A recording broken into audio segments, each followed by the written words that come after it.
All right. And I think we are a go. Yes, we are. We are a go. All right, ladies and gentlemen, it is now time for race 21 of 36 as NASCAR's best head out to the Pocono Mountains in Long Pond, Pennsylvania for the Great American Getaway 400 from Pocono Raceway, also known as the Triangle. 3 different corners, 3 different straightaways. Perfect place for high speed action and dangerous wrecks lurking around a corner. Let's see what happens as these best drivers take on the triangle. Last year, Denny Hamlin proved why he's the biggest hypocrite in NASCAR right now. He used up Kyle Larson on the second to last restart to get the win and lied about it. Really hope Hamlin doesn't do that this time if he gets the win. Of course, I do not want him winning, want someone else winning, but we'll see what happens.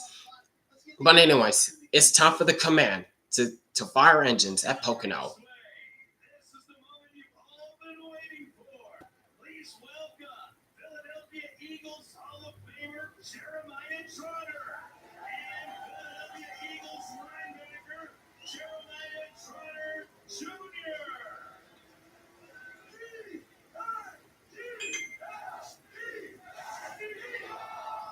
All right.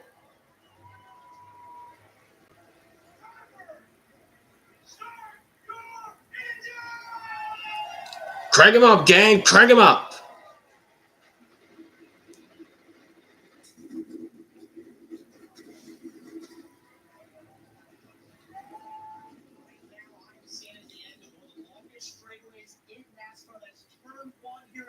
Jeez. Over 3,000 foot long straightaways on the front stretch and the back stretch.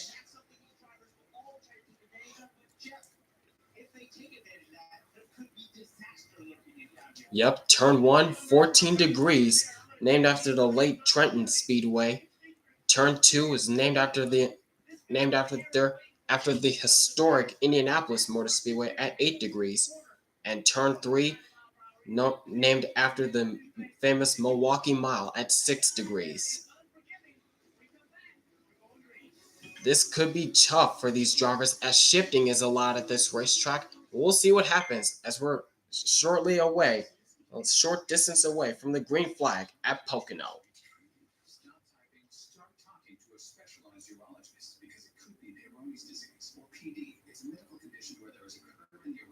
Caused by formation of scar tissue, and an estimated 1 in 10 men may have it. But PD can be treated even without surgery. Say goodbye to searching online. Find a specialized urologist who can diagnose PD and build a treatment plan with you. Visit makeapdplan.com today. All the parts you need at the prices you want. Guaranteed to fit every time. So you can keep your riding alive.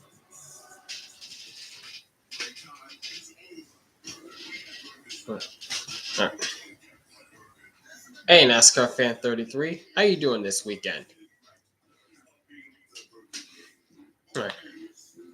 Just to let you know, I just got finished watching the IndyCar race, the second race at Iowa for the Iowa doubleheader for the IndyCar drivers, and Will Power got the win at Iowa.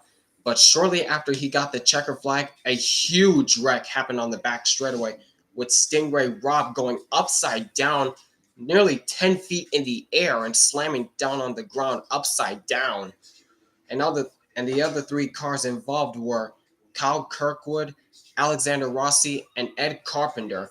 And thank goodness we have the aero screens because at the end of that crash, Ed Carpenter got on top of Kyle Kirkwood's car.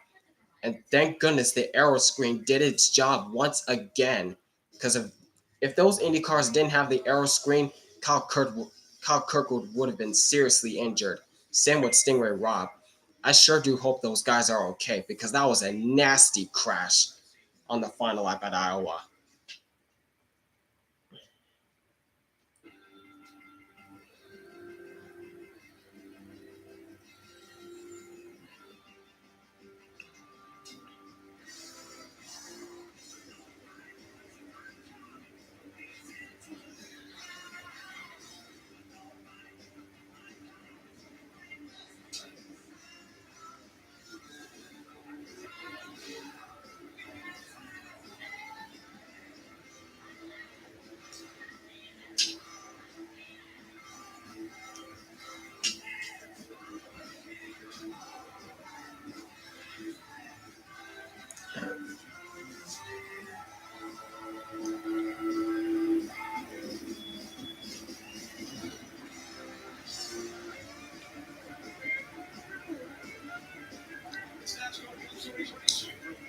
Pocono Raceway in Long Pond, Pennsylvania, known to many as the Tricky Triangle.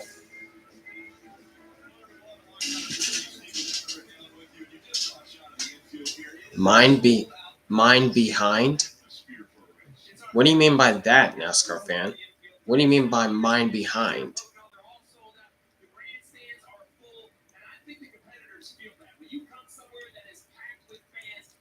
Man, great crowd on hand at Pocono. Look at this. Packed house.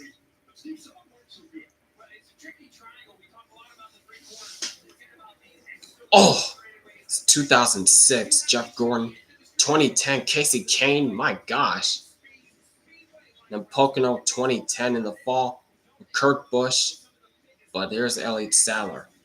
Oh, hard into that opening. And to this day, we still don't have a good angle of that crash. Jimmy Johnson 2017. This was last year with Austin Dillon hard in the outside wall. Completely missed Reddick's car. What were you doing, Dillon? Oh, your TV is behind? I see what you're saying.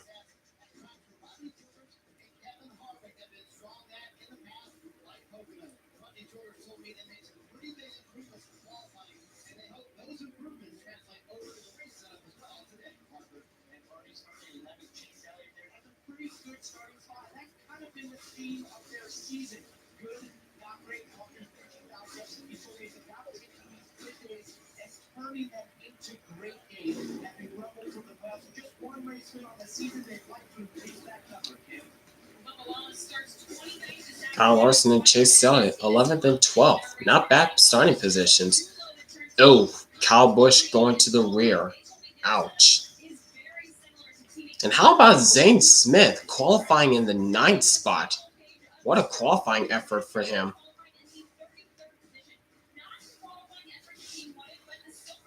But on the pole, it's Ty Grandpa Gibbs on the front row.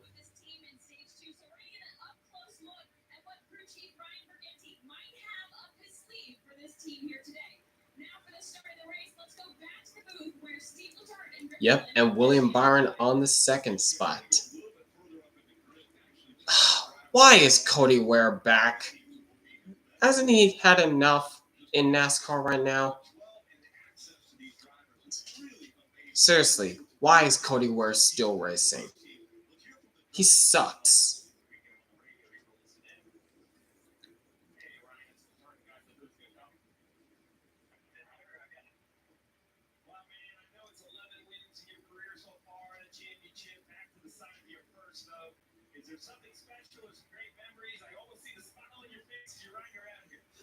It's Ryan Blaney.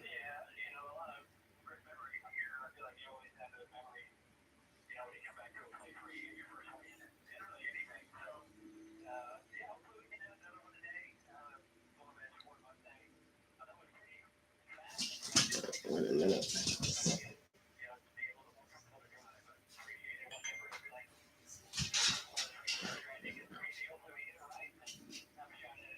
Oh, wait, no.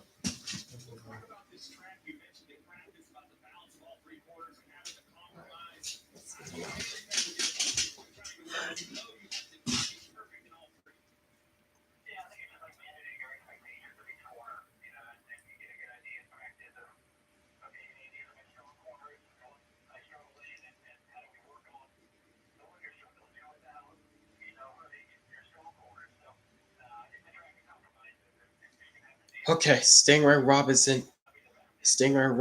awake and alert, but he's being transported to a local hospital for further evaluation. That's a good sign. At least we know Stingray Rob is alright, because once again, that was a nasty tumble he took at Iowa.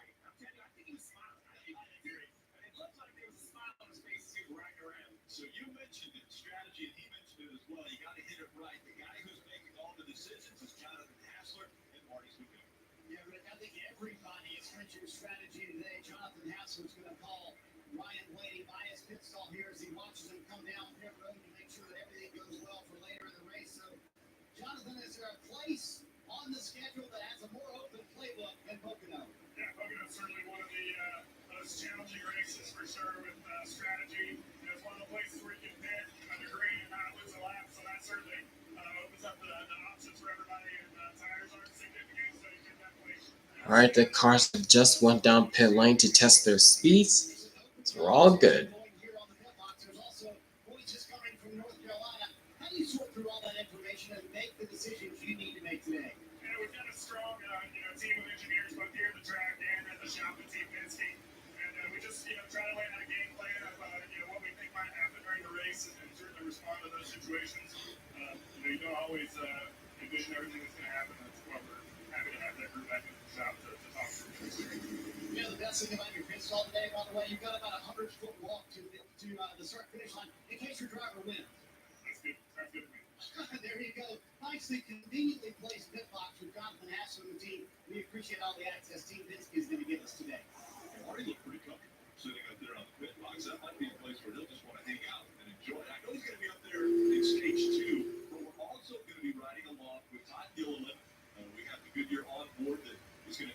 Todd Gillen's on board.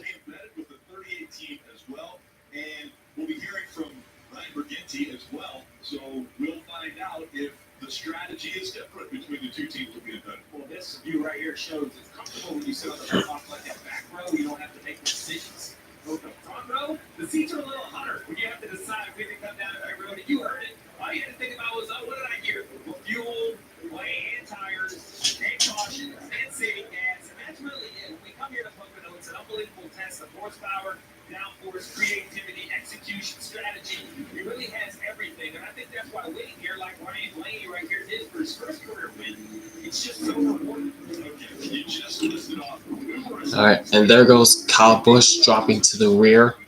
And I think Corey LaJoie also dropping to the rear. Don't know why, but I believe it's for unapproved adjustments. I'm not so sure. But Kyle Busch has got a lot of work to do if he wants to win this race.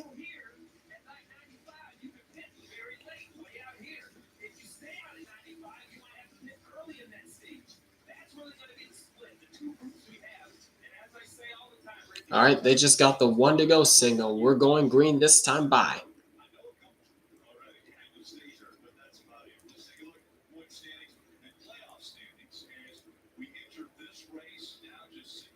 Yep, 12 spots locked into the playoffs. Only 4 spots remain. Only one driver right now is comfortable right now, and that is Martin Truex Jr. And you could count Ty Gibbs as well. But the drivers fighting for the bubble: Ross Chastain, Christopher Buescher, Bubba Wallace, Chase Briscoe. But Kyle Busch and Todd Gillen, they're pretty much in a must-win situation right now.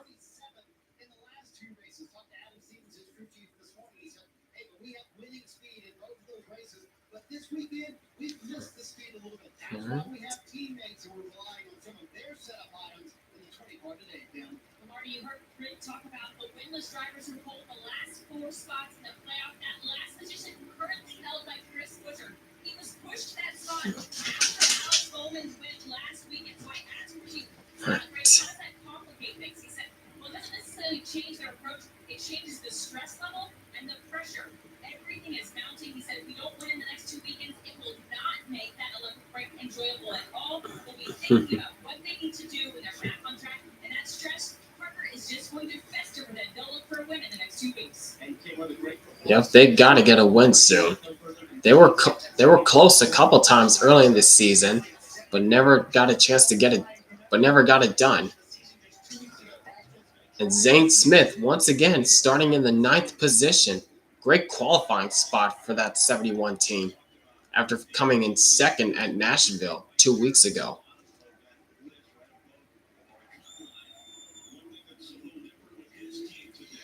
All right, going through turn 3, and what turn 4?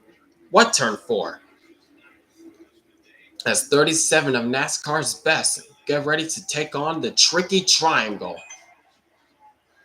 Great crowd on hand, you see, as you hear the crowd.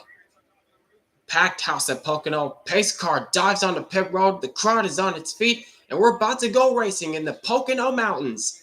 Here they come into the restart zone, and the green flag is in the air, and the Great American Getaway 400 from Pocono is underway. side by side entering the first turn.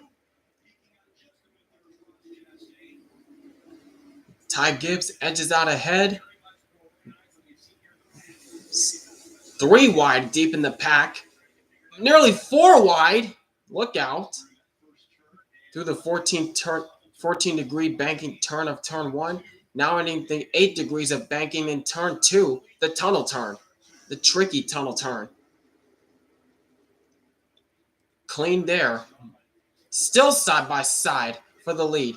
Now into the flat turn 3. 6 degrees of banking.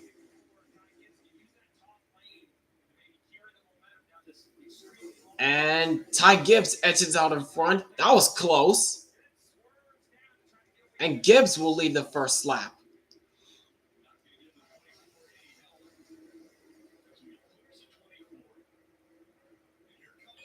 And here comes Truex down to the inside of Byron. Going for second. Slips a little bit. Ooh, hang on to it.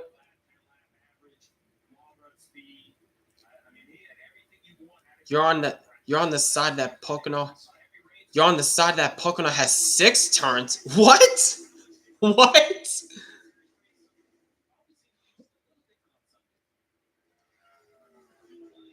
Well, when I watched Breakhart's video, he said there are 5 turns.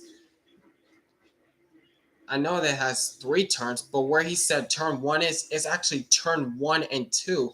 The tunnel turn is actually turn 3, and turn 4 and 5 are actually on the other side.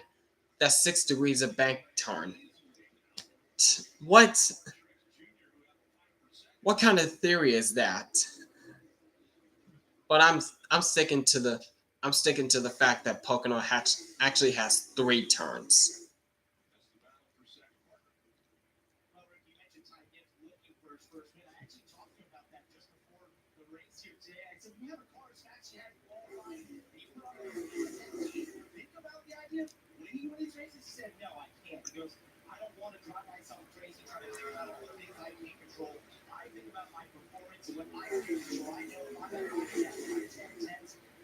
Should be able to work out and find ourselves big lanes. And that's exactly how I tackle things.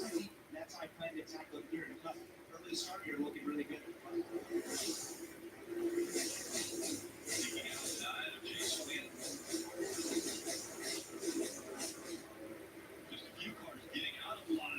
Goes Chase Elliott down on the inside of Zane Smith, going for the 12th spot, it looks like.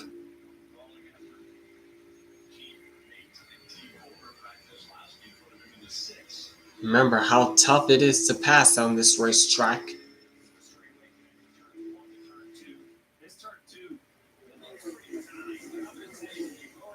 And there goes Kyle Larson right by Josh Berry. That's for the 8th spot. Whoa, a little squirrely for Joe Logano. And Christopher Bell will pounce on that.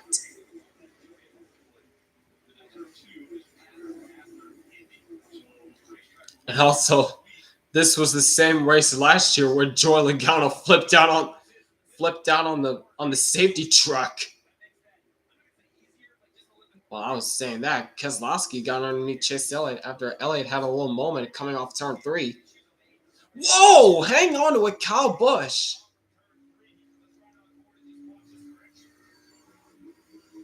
Jeez. Whew. What a save.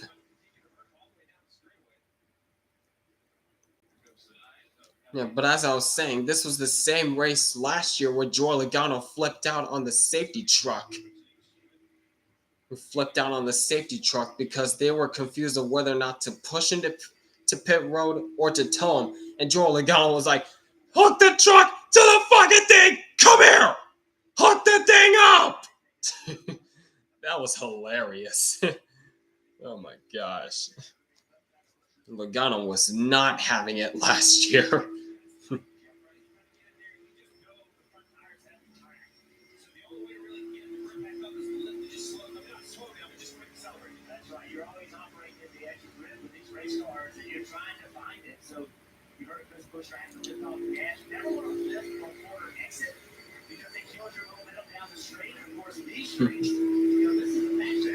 And on board with Christopher Buescher, running in the 15th spot so far.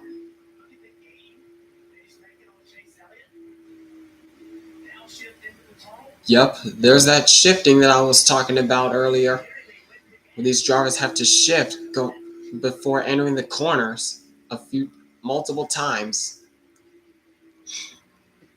It's like you're at a road course where shifting has to take place.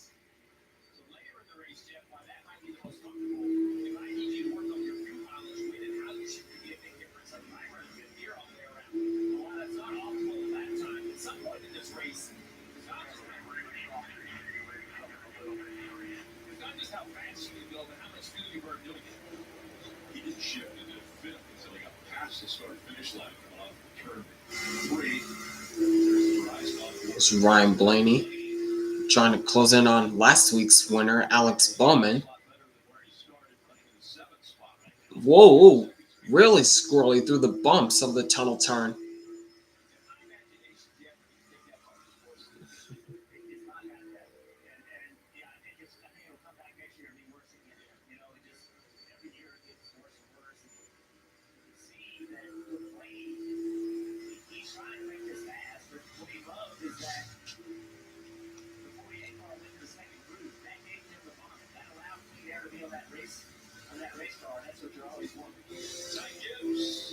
All right, but about 8 laps complete, and Ty Gibbs continues to show the way here at Pocono. A drink is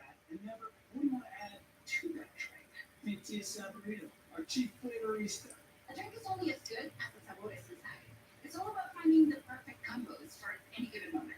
Like when the waiter says to enjoy your food and you say, you too. Great escape when you're trying to carpe the diem, rainbow this lunch, when you get the economy cream cooler, when you're in the market for a new babysitter. Eat something. Ty Gibbs started on a pole, and he's looking strong so far, but we still got a long way to go, so we'll see what happens the rest of the way.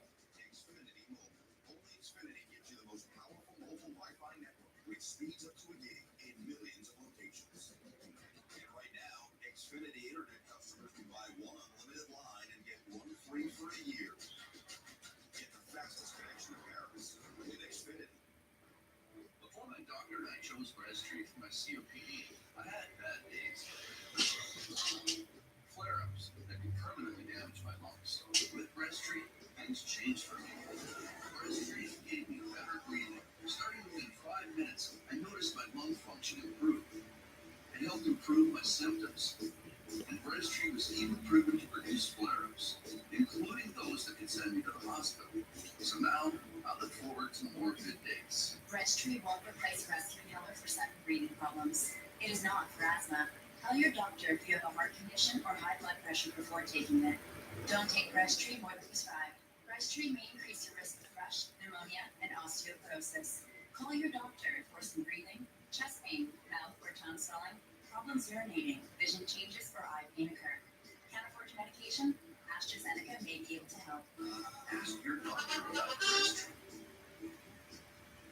Car insurance is up 20% this year. So I went to the Experian Insurance Marketplace. They shopped my info with over 40 top providers. I saved $800. They'll even alert me if they find a better rate. And it's free. Go to Experian.com/car.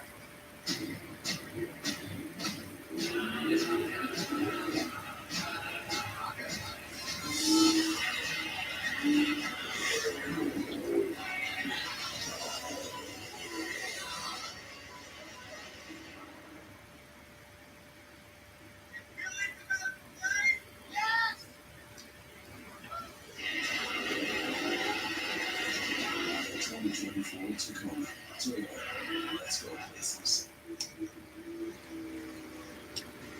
You can watch the NASCAR and follow the action. 3 live scores. All right, and we are back. Search NASCAR and NASCAR. You can download start free trial today. The registry awkward there. Looking off of the car of Austin Dillon, but how about this shot? David recovery. Wow, what a shot. Just outbid this racetrack is. Holy cow, look at this. 2.5 miles. 2.75 mile. 2.5 mile triangle track.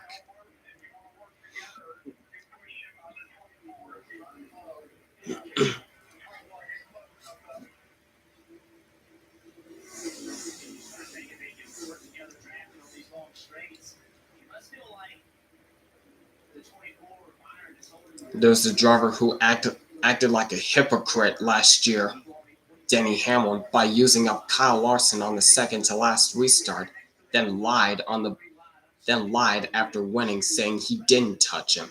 Like, shut up with that. You know you touched him. Busch has looked better since Andy Petrie got fired. I mean, he's slowly but surely getting better. He got a ninth place finish last week at Chicago. But today, wait a second, where's Kyle Busch actually?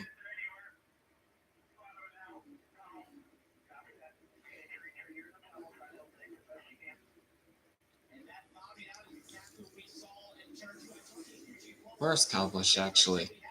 I know he qualified 24th, but had to go to the rear.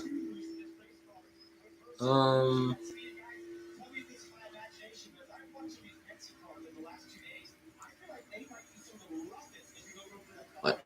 Am I tripping? Where's Kyle Busch? I don't see him in the running order. Why is it showing only the top 30? Is Kyle Busch not in the top 30? Where is he?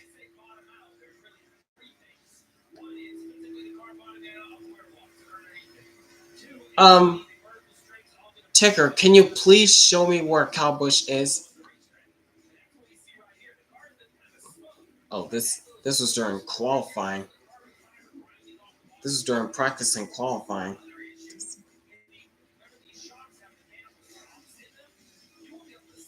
Oof. You can tell look how bumpy it is. Oh, caution's out. Oh, Gregson! A lot of damage to the rear end. A lot of damage to the rear end of Gregson's car.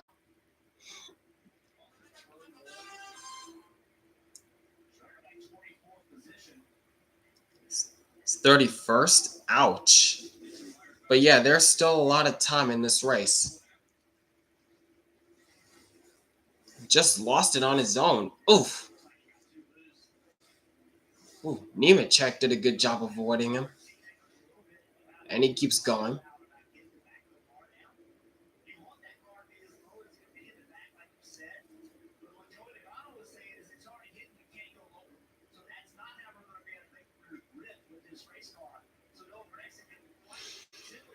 Alright. So that's our first caution for Noah Gragson spinning out and backing it into the fence.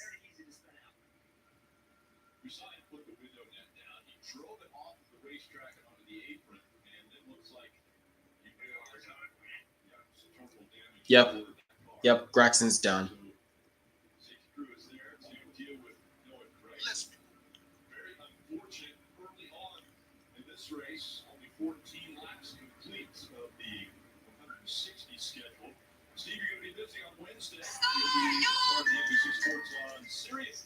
NASCAR radio channel 90 live Wednesday at 9 a.m. Eastern with the Bagman and Pete Pistone on the morning drive. So you'll talk obviously about the strategy, the winning strategy. Can you give us an insight here? Yeah, it's going to be great. Looking forward to Indianapolis next week back on the Oval, which has a lot of the same opportunities. So two similar tracks back to back. Always great to go on there. You might even harass Pete a little bit about some baseball. So there's going to be a lot of the conversation. That'd be great to jump on Series 6, 7, join those two. This is an interesting time for Yellow. We talk a lot about strategy, and I don't think it's really changed the plan for the years. It's been more against or Byron or Truex, but it's going to change someone's plan. So, we're on board with college. You remember, you went all the way to the land, right? If this one used to try to flip around and get some sort of advantage either on tires or more importantly, fuel, get some fuel in the race car to open up opportunities. So, I don't expect to see the leaders, but somewhere in this field, I would imagine it's going to split. Some are going to come to pit road. Yep, and here comes some of the leaders. starting with Christopher Bell, Joey Logano also in, and many others. And I think I saw Busher coming in as well.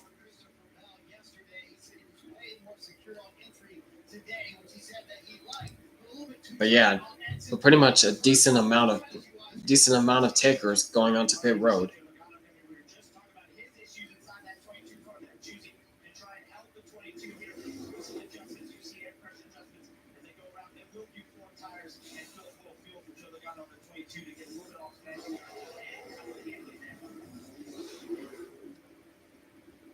And Logano gets off pit road first. As we continue to work through the first caution for Noah Gragson spinning out and backing it into the wall. And he's done for the day.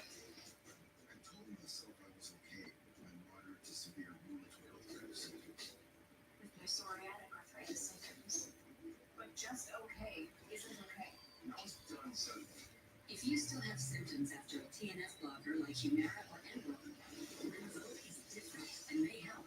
Rinvoq is a once-daily pill that can rapidly relieve joint pain, stiffness, and swelling in RA and PSA, relieve fatigue, and stop further joint damage. And in PSA, can leave skin clear or almost clear. Rinvoq can lower your ability to fight infections, including TB, serious infections and blood clots. Some fatal cancers, including lymphoma and skin. Heart attack, stroke, and GI tears occur. People 50 and older with a heart disease risk factor have an increased risk of death. Serious allergic reactions can occur. Tell your doctor if you are or may become pregnant. Done suddenly? Ask your rheumatologist for Rinvoq. And take Aqua Juice. AbbVie could help you save.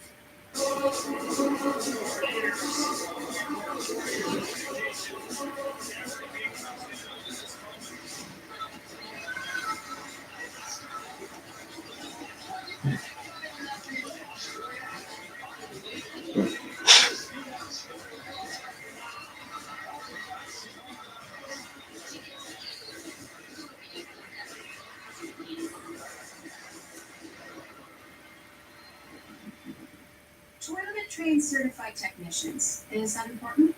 Well, you wouldn't hire just anyone to help you move, would you?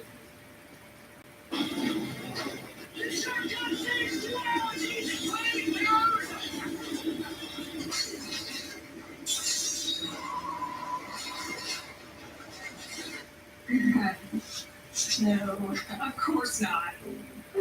Not again. Toyota Service Centers. Keep your Toyota a Toyota.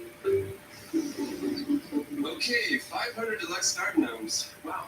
I only meant to order 5. There's not enough money in my account for these. I'm gonna get charged. Two things I just can't deal with: overdraft charges and garden gnomes. But your Vivo Smart Advantage checking account gives you an extra day to avoid an overdraft fee. Nice to see a bank cutting me with some slack. Mistakes happen, and we give you time to correct them. So you don't like gnomes, huh? What about that one? That one I like a lot.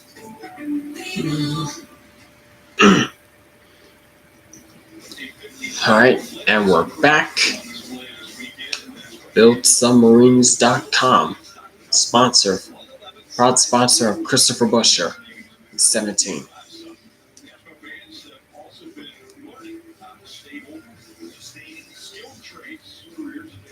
Columbia class submarine is 560 feet long. Damn. All right, they're doubling up. The double file now, so we're going green this time by.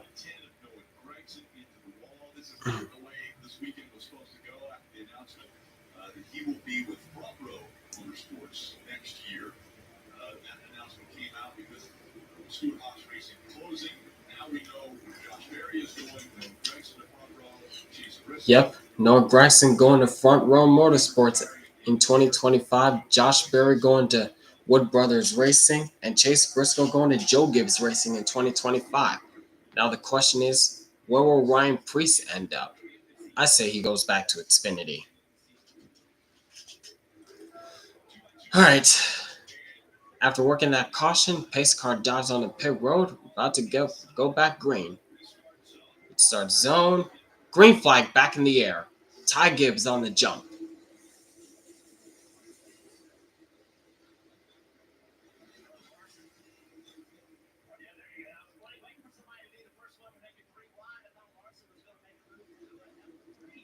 Whoa, whoa, whoa, whoa, whoa, Josh Berry, where are you going? Where was Josh Berry going? And Ty Gibbs slowed, but drop back a few positions. Now it's Truex to the lead.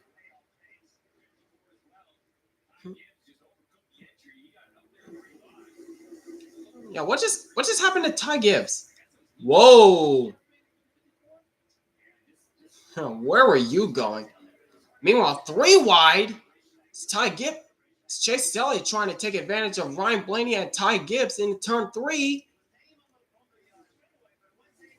Yeah, I don't know why you tried to. I don't know what you were trying to accomplish there, Chase.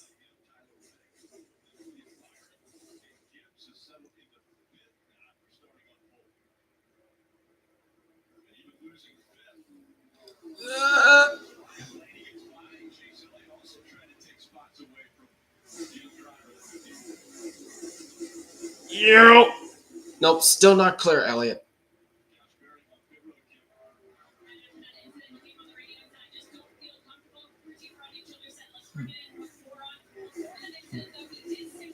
Meanwhile, there goes Brad Keselowski on the inside of Joey Logano.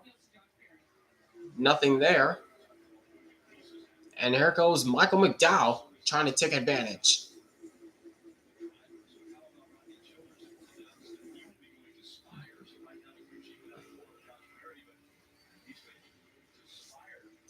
And yeah, that's right. Rodney Childers will also be moving over to Spire Motorsports to pilot Corey LaJoy to help out Corey LaJoy next year.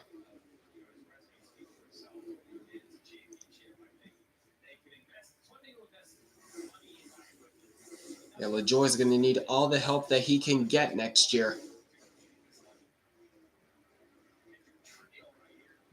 Yep, Hendrick trio right now of Elliott, Bowman, and Larson. Oh my. Still side by side. And there goes Zane Smith taking it 3 wide underneath the Hendrick. Boys! That was close. That was tight. Gets Larson, but not Bowman. While that was going on, here goes Logano, side by side with Larson, going for the 10th spot.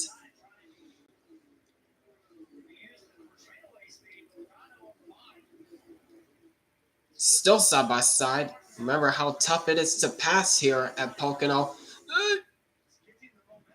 But I think Larson has to drive off the high side. Nope, still side by side.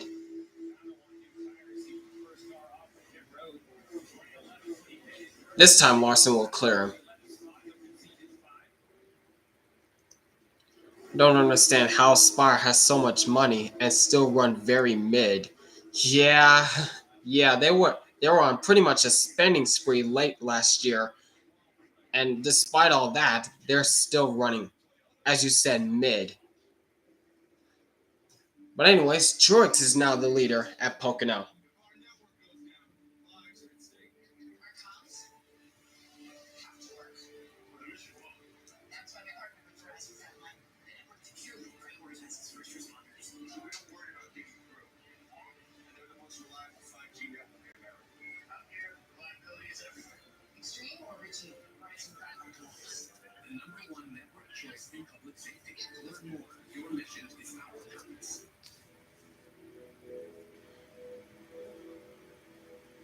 Design a training program.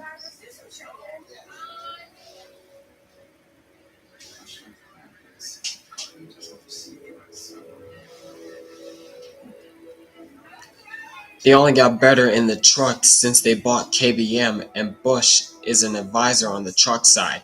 Yeah, that is a fact. That is true. But they're still a long ways away from being a championship contender team. And hopefully, with Rodney Childers going to Spire to help out Corey LaJoy, they'll make some improvement. Because like I said, Corey LaJoy is going to need all the help that he can get. And he's going to have a championship winning crew chief next year. So, we'll see what happens.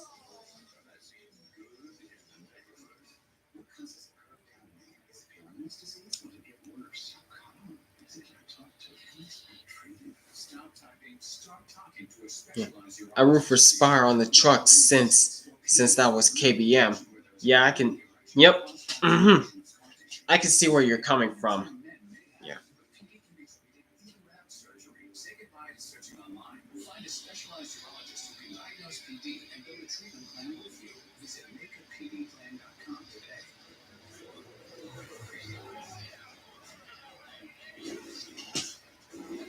That is correct. Kyle Busch is still on the team, even though he doesn't drive much. Even though he doesn't drive much, but he still does a few races every year in this truck series.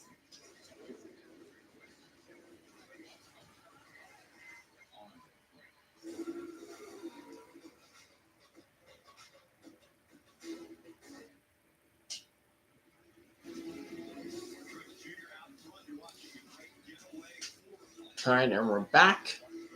As Martin Truex Jr. continues to lead over Denny Hamlin, then it's Tyler Reddick, Ryan Blaney, and William Byron the top 5.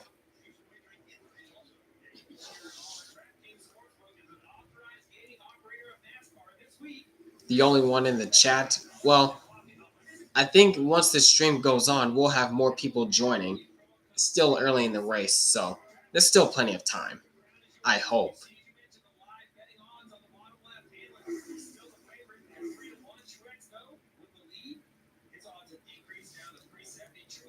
Bubba Wallace just finished his first service of the day.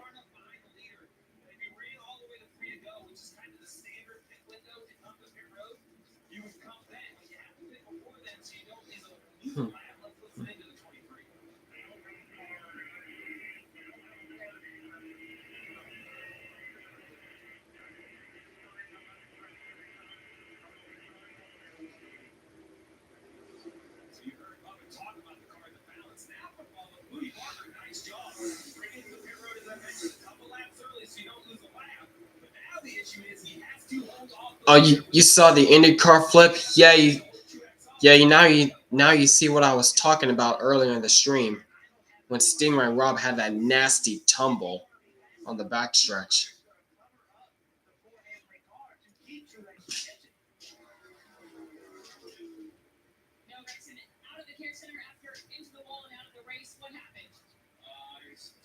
Loose and very long here battling, being pretty loose.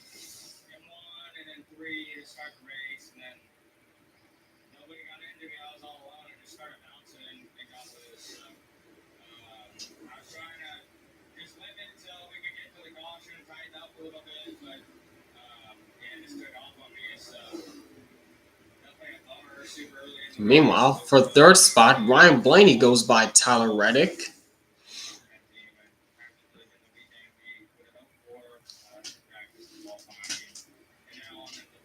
Oh, you did your fantasy live on the NASCAR app? Who are your fantasy picks?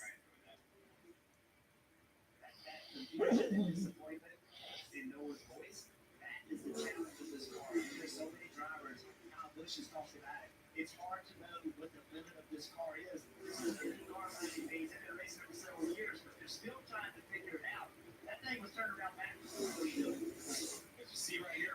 And here goes Blaney in for his service. He just makes it.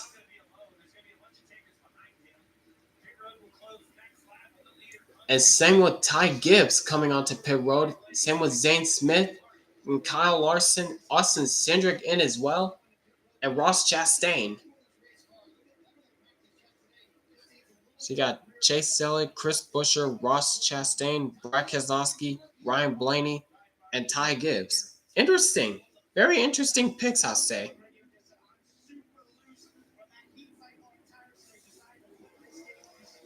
So Chastain took 2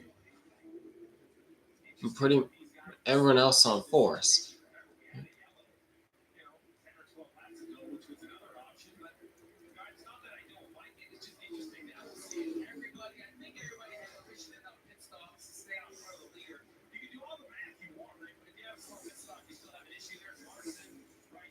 Yep, pit road's closed with 2 to go. So now there's 2 laps left in the stage.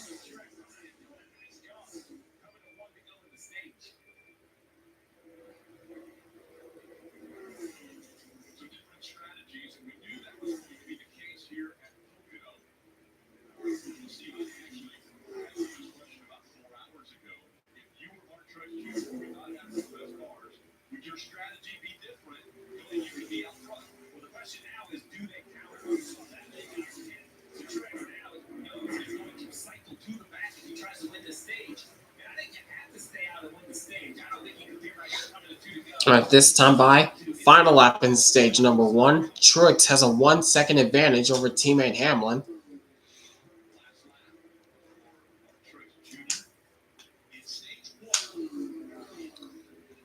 Truex still looking for his first win of the season, since this is his last year in the Cup Series. Well, his last full-time season in the Cup Series. He'll still be around, just not behind the wheel as much.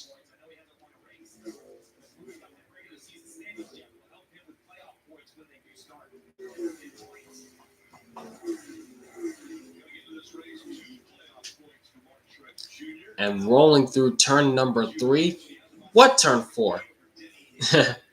And Martin Truex Jr. wins stage number 1.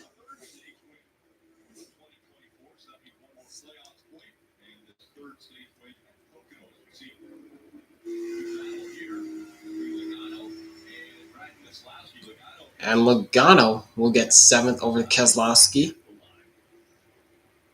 But that wraps up the first stage. Martin Truex Jr. gets it done.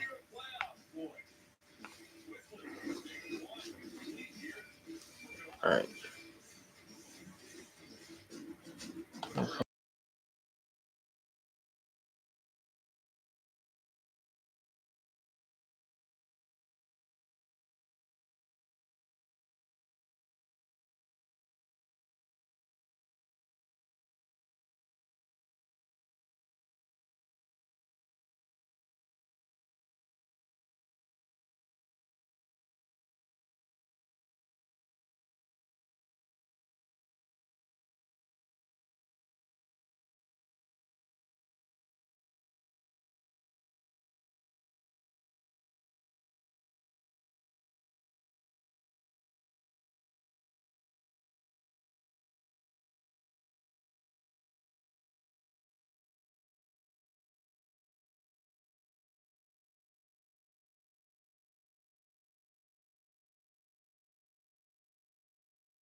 Friskies party mix treats. Tantalizingly tasty, deliciously crunchy to add fun and excitement to any party.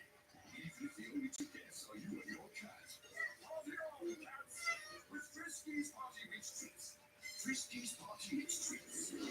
Tantalizingly tasty, deliciously crunchy to add fun and excitement to any party.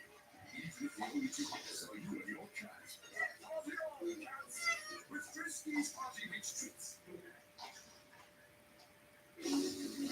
NBC Sports coverage of NASCAR on USA is brought to you by Toyota.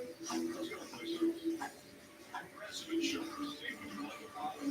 For motorcycle insurance, visit progressive.com. And by Red Bull Red. NASCAR American Express. See, you mentioned it earlier. 3,700 sites in field.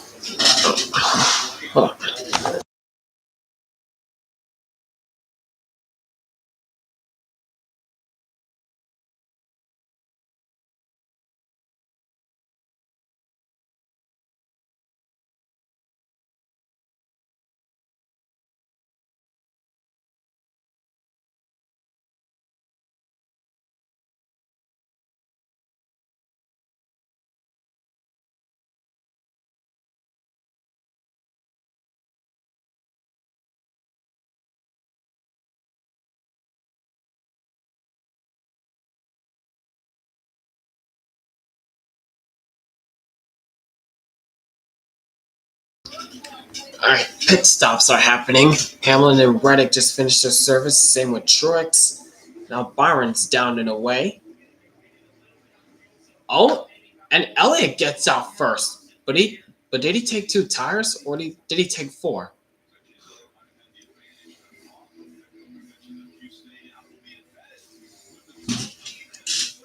I'm guessing Elliott took 2, but I'm pretty sure Elliott took 4. I don't know. We'll see. With my moderate to severe rheumatoid arthritis symptoms. With my psoriatic arthritis symptoms. But just okay isn't okay. And I was done settling. If you still have symptoms after a TNF blocker like Humira or Enroll, Rinvoq is different and may help. Rinvoq is a once-daily pill that can rapidly relieve joint pain, stiffness, and swelling in RA and PSA, relieve fatigue for some, and stop joint damage. And in PSA, it leaves skin clear or almost clear. Rinvoq can lower your ability to fight infections, including TB, serious infections in workplace, some fatal, cancers including lymphoma and skin, heart attack, stroke, and GI tears occur. People 50 and older with a heart disease risk factor have an increased risk of death. Serious allergic reactions can occur. Tell your doctor if you are or may become pregnant. Done settling? Ask your Oh, your computer's at 10%. It's yours. Do you have a charger or something so you can watch while it's charging? Tavern-style pizza is perfect. You just have to tell America about our big crispy crust.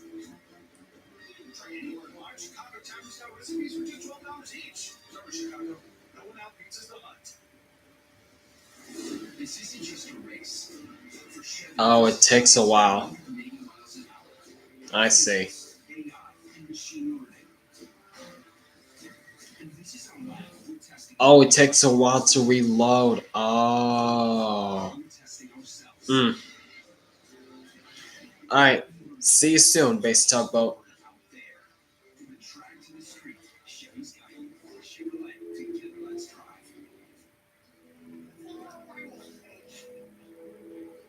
What's a recipe? Using what I have in my fridge. Guys, let's do some trivia. Oh, yes, let's do that. Summarize this. It starts with an empty prompt.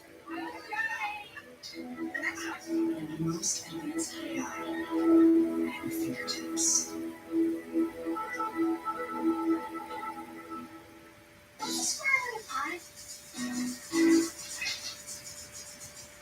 Some things just don't happen, like the 2x2x2 at IHOP. 2 eggs your way, 2 bacon strips, and 2 buttermilk pancakes. Monday through Friday, all for $6. Commercial break with a chance to win $2,000. Follow at Bush Beer on X. Reply with hashtag Break the Bush, hashtag Sweepstakes to enter. And we have entered the win box 38, and on top of that win box is Kingston.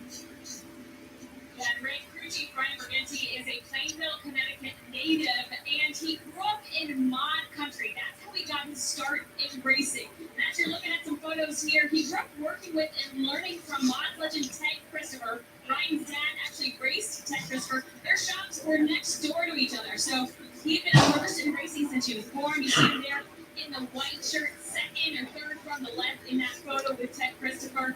But Bergenti has turned those skills into a successful career of his own. He now finds himself atop the box where Todd Gillen has led Todd into a career season, Marty. This is his 15th year in the Cup Series. Again, I asked Ryan Blaney why Pocono was so important to him. You would think it was because he got his first career win here, right? He said, actually, no, it goes much further back than that. Ryan Blaney was a young man with his dad, Dave, here, and he got to run quarter midgets at the track here at Pocono. That's a 9-year-old Ryan Blaney winning races here at Pocono on the little track outside. Jeff, you know it as well as anyone. So many drivers, sons and daughters, were able to race out there, have some success, and get them a taste of what it was like to be in a race car. Really, that affected Ryan Blaney, and that's one of the big reasons why Pocono is one of his favorite racetracks. Interesting. Very interesting for Blaney. Drivers, families love to come to. They had great playgrounds, they had quarter midget racing, dog shows, all kinds of stuff. That it's just love. They had a great time here, and yeah, there was a lot of dirt track racing at night. Late nights, you know, back in Pocono. So again, Or you can bet it with the 12 and the 38 teams. We're actually going to be listening in to spotter Britt Anderson for the 38 team of time. Wow, the field is pretty much split at this point. It's very split. Look at this. And then mention how difficult it is going into turn one because the cars are actually going away from them where the spotters are. I don't know how this is going to work on the restart.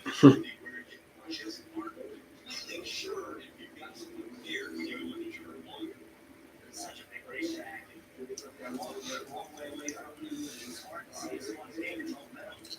All right.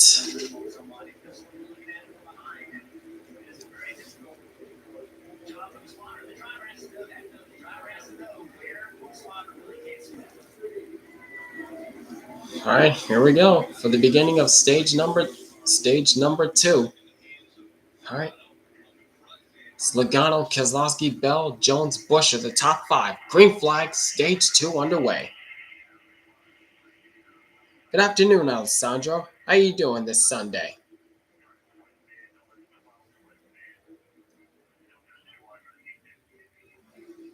Oh, 3 wide back there. Chase Elliott wasting no time getting underneath Zane Smith. Everybody jostling for position back there.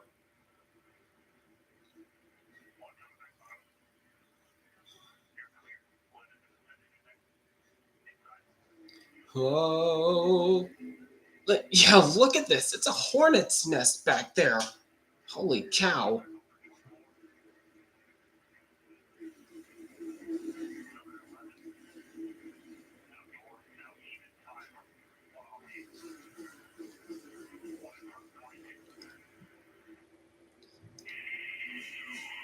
Got a mix of drivers who pitted halfway through the stage, drivers that pitted a few laps before the stage ended, and drivers who pitted during the stage caution.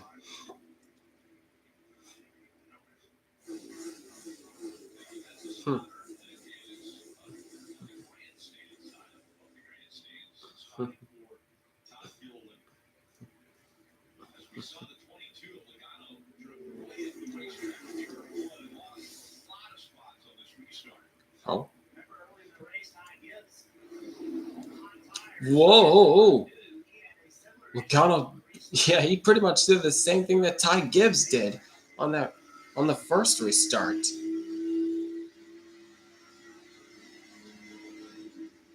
Got in there a bit too hot, and he just didn't have the grip.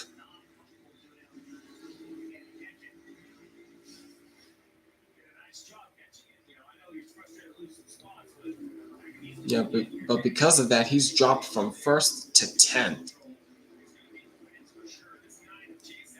But meanwhile, Chase Elliott on the 4 fresh tires, picking his way up through the field one step at a time, up to the 14th spot. All right. Now going on attack on Justin Haley for 13th. Now he's working on Kyle Busch. Where is he going to go? Down to the inside. Nope. He thought better of it. There you go, Chase. Don't be pulling those ridiculous moves, going in the corner like that. Now he's going underneath Corey LaJoie, going for 12th.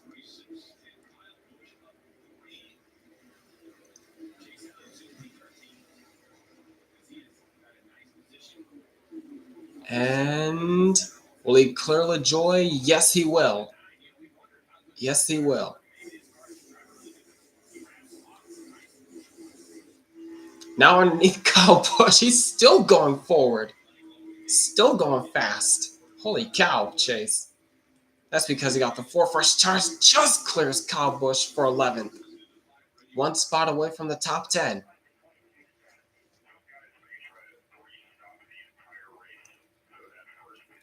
A 3-stop? 3-stop race? How is that going to work?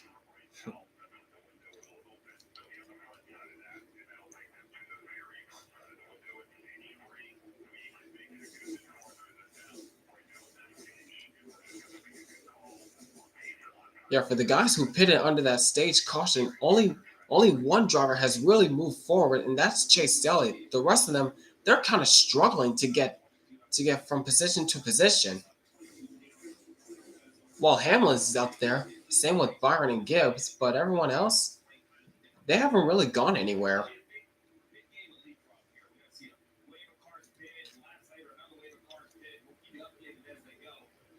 Oh, that was tight. That was tight. Bubba Wallace dropped a few positions, almost got loose underneath Ross Chastain. That allowed Kyle Larson to take advantage.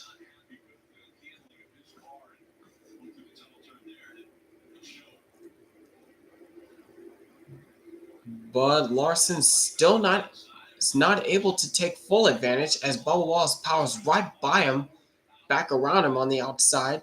But Larson's still hanging tough on the inside, going in the first turn.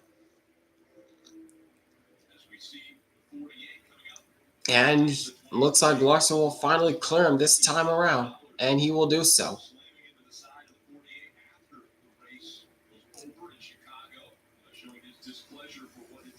Yeah, this is ridiculous. Watch this. After Bowman got the win, Bubba Wallace slammed him into the wall after earlier contact early in the race. And because of that, NASCAR decided to fine Bubba Wallace $50,000. Like, why? What's the point of showing emotion if you're gonna fine the drivers anyways? And since when did NASCAR start fining drivers or penalizing drivers for on-track incidents during post-race? Like, what's the point of that?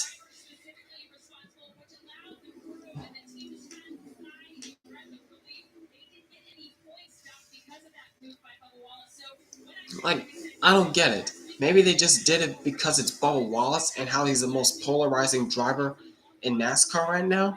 Like, I don't get it. Like, they didn't penalize Chase Elliott when he door slammed Denny Hamlin on the cooldown lap in 2017 at Martinsville. No penalty. They didn't penalize Martin Truex Jr. when he rammed Jimmy Johnson at Charlotte Roval in 2018. No penalty. And they didn't. And the list goes on and on. When many drivers showed their emotion on the track during the cooldown lap, but never got penalized. So, what was the point of that, NASCAR? What was the point of penalizing Bubba Wallace when you never penalized drivers in the past for doing the same exact thing?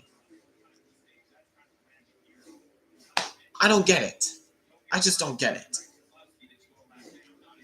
And a matter of fact, Chase Elliott did the same thing last week at Chicago Street Course when he brake checked Daniel Suarez on the cooldown lap when the window nets were down and no penalty. Like, I'm a huge Chase Elliott fan, but that was ridiculous that they didn't penalize Chase Elliott. Like, if you're gonna penalize Bubba Wallace for door slamming Alex Bowman on the cooldown lap, then at least penalize Chase Elliott for doing the same thing on the cooldown lap. At least. Like, what was that about?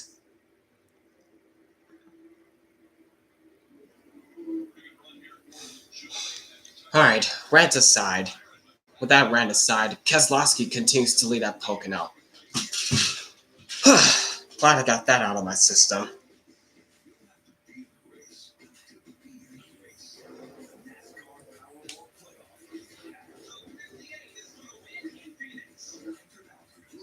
But yeah, that was completely pointless.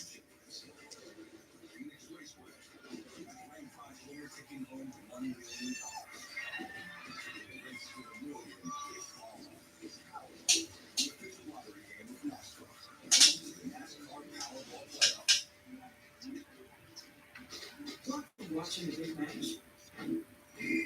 Save the day by using the Bank of America customized cash rewards card and choose to earn 3% cash back on online purchases with Rock Streaming. When Just for Men eliminates gray, you get great before and after. And then the after the after. Get the boost you get when you look and feel your best. And try one day beard umbrella. The fastest, easiest way to cover grays and fine lines.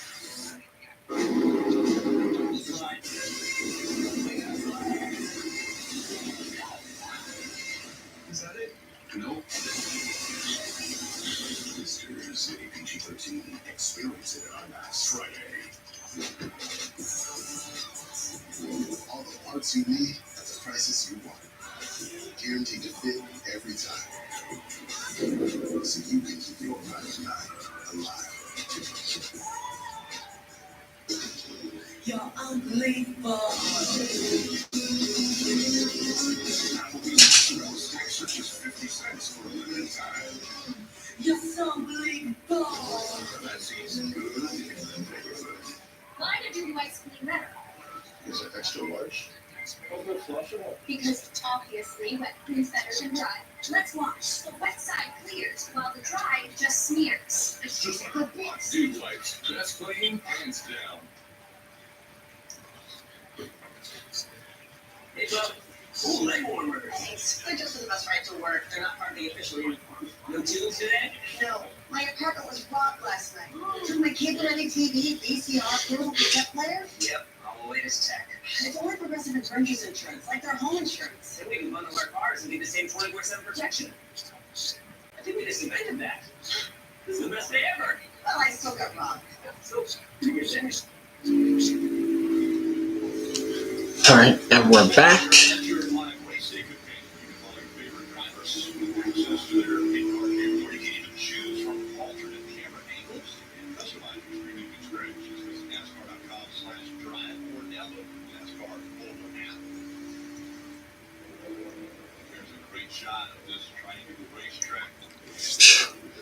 I still can't get over this, just the enormous size of Pocono Raceway. The packed house it wasn't like that 5 years ago, in 2019, where it was barely any people in the infield and in the stands. But now, 5 years later, it is nearly packed full at the facility.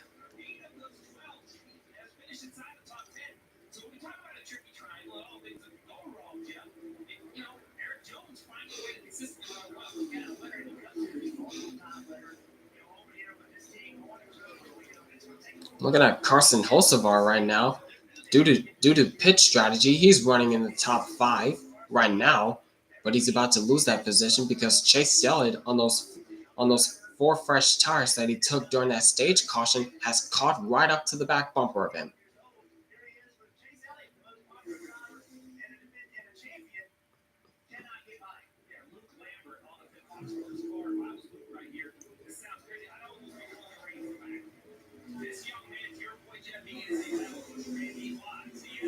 Whoa, a little wide there for Hocevar.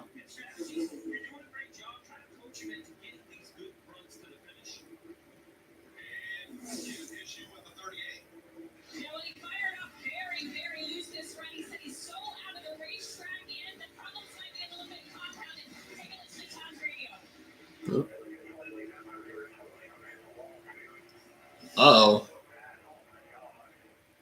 That's not a good sign for Todd Gilliland. There it is. Oh, there's the contact that he was talking about with the outside wall. Eesh, that's not looking good. Not hard contact at all, but it was a little bounce.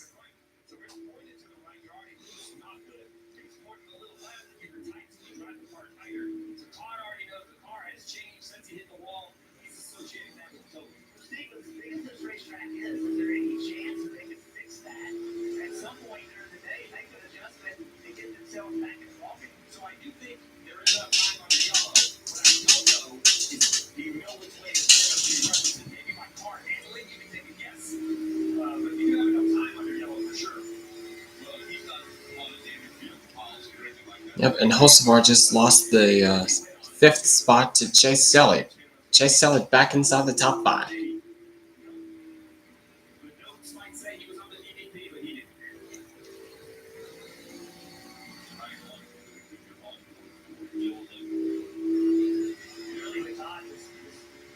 This year, there's the kind of mistakes we haven't seen much of, right? I mean, the reason that this has been a career year for him is they've had speed, but also he's managed it well. He's managed the races well. He's done a nice job of getting finishes. They'll take sometimes a 20th place car and finish 15th with it, and that's what you want to see from the young driver. If you can manage races, that's a step it takes you sometimes years and years to be able to do. Todd's doing it early in his career. He'll be the senior driver of Pocono Motorsports starting next year. Like McDowell expired, and then he going first last week. And Marty, what's going on with the 12? We're going to get started back with the 12 team. I want to introduce you to Raymond Fox, who's the car chief for Ryan Blaney. And the Fox family goes way back in racing. It started with his grandfather, Ray Sr., who owned his own team at one point, also worked for Junior. Ray Fox. Okay. That's a name I haven't heard before. Or Raymond Fox. Raymond Fox II and Raymond Fox III. Okay. Raymond Fox and Justin Fox. That's a pretty interesting family for Ryan Blaney. Raymond told me, I'm more nervous than I've ever been in my life to watch my son do a live pit stop for the first time in a Cup Series race. Incredibly, the Fox family has been a part of NASCAR since 1955. For a long time to come. And Jeff, there might not be a better example of how NASCAR is a family sport than the Fox family. Yeah, so committed and made. Keeping in the family business. Raymond Fox doing it for his family.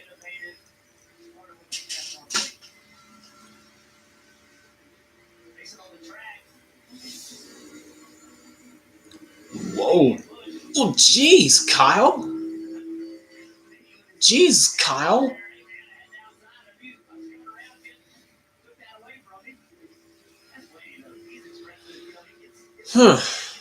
That was a bit unnecessary for Blaney to be blocked by Kyle Busch like that.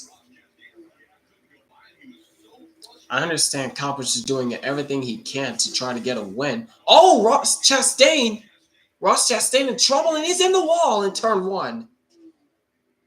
There's the yellow.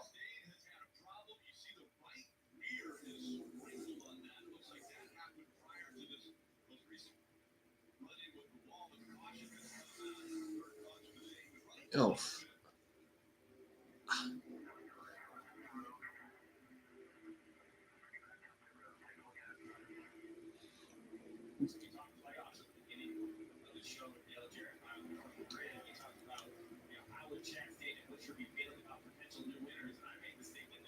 My guess he's probably got loose in turn 3, backed it slapped the right side with the outside wall and tried to limp it back around, but the tire let go.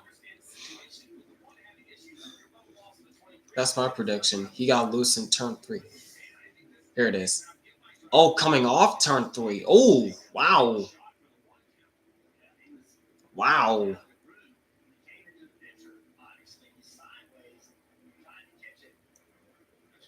Oh.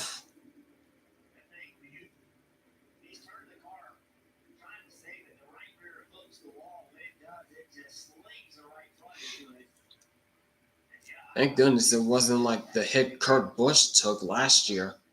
2 years ago at Pocono. That unfortunately ended his career.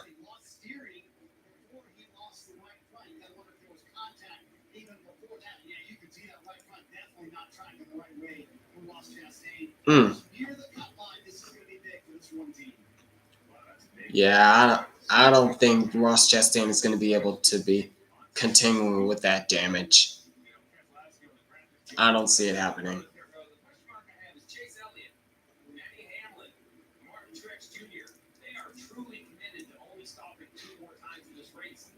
This isn't really one of them. They haven't run long enough, so we will see if they decide to pit or not pit here with pit road open. It's going to be a tough decision for these crew chiefs. That's a tough situation. What's going to happen? Some guys are on 2 stop strategies. Some guys are on 3 stop strategies. How is this going to work?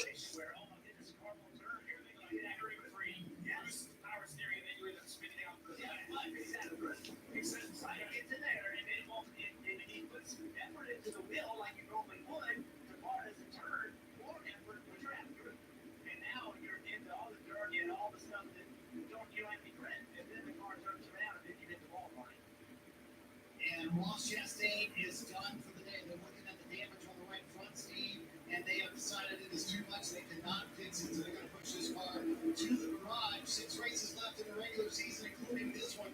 This one's going to be a big impact on the playoffs. And now the question is, can Bubba Wallace overcome this? Can he find something in his car to make more comfortable?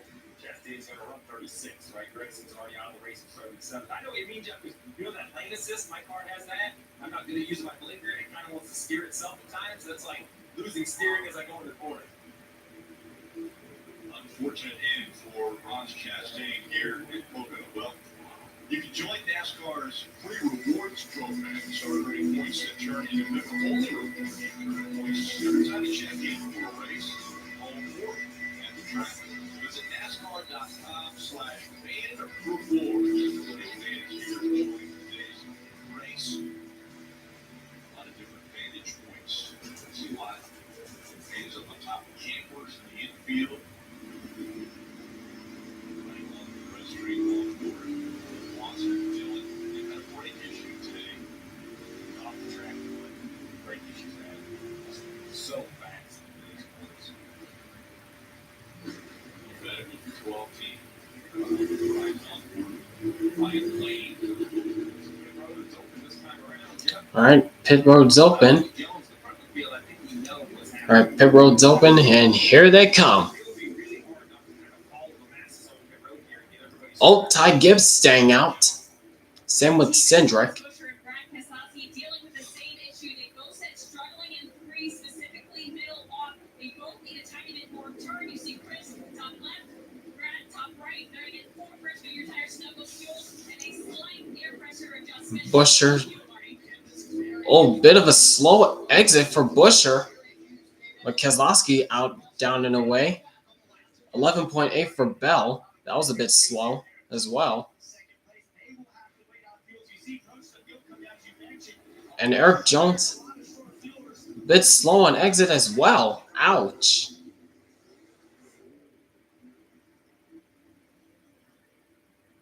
And the top 5 took 2 tires only.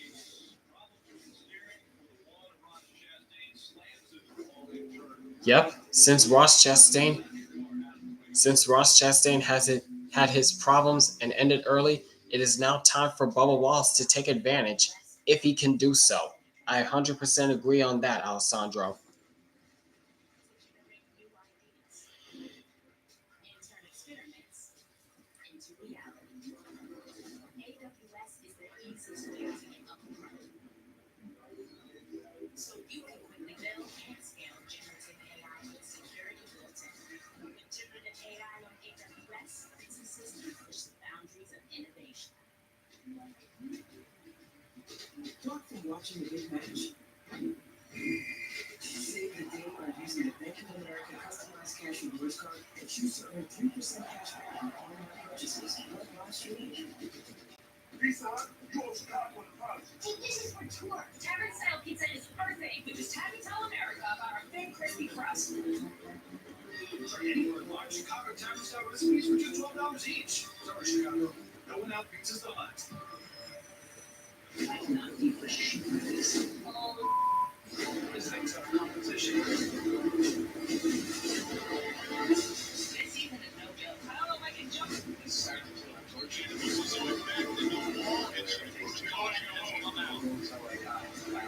You will be given no food for the competition. Let's go! Race to survive USA. Episodes Mondays at 11 on USA. On CNBC.com, a guide for small business. Leads to relief programs, loan forgiveness, tax help, and state-by-state updates. Protect your business and advice. We're here to help. Go to CNBC.com/small-business. I'm not going to do anything flashy to announce my margins under $4. The items you crave are tiny tacos with French toast sticks for less than $4. But I will do something explosive. Attack every bite's a big deal. Open the door. Do you have an idea for an invention, but you don't know what to do next? Call InventHelp. They've been helping inventors for 35 years. Call today for free information. Call 800-867-0280.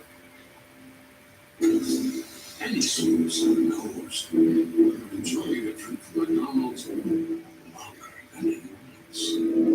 Right now, get any size soft drink or frozen drink for $1.49.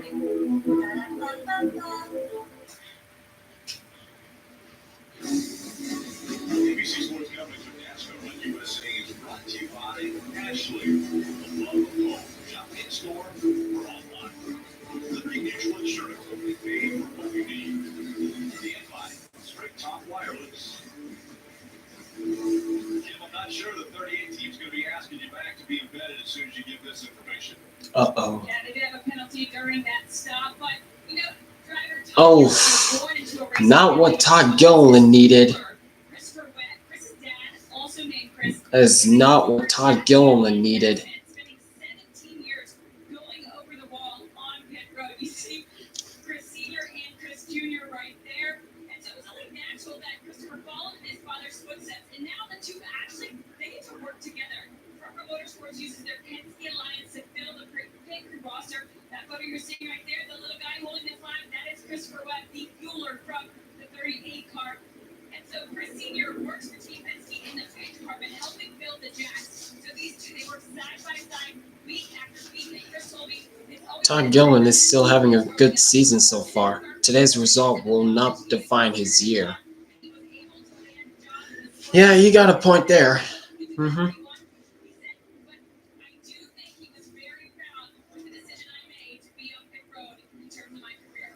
That's such a great story. It's Austin Butler. You see the gas man right there working on his ride race. He's spraying that something called out the seal because this is really a pretty complicated system in general.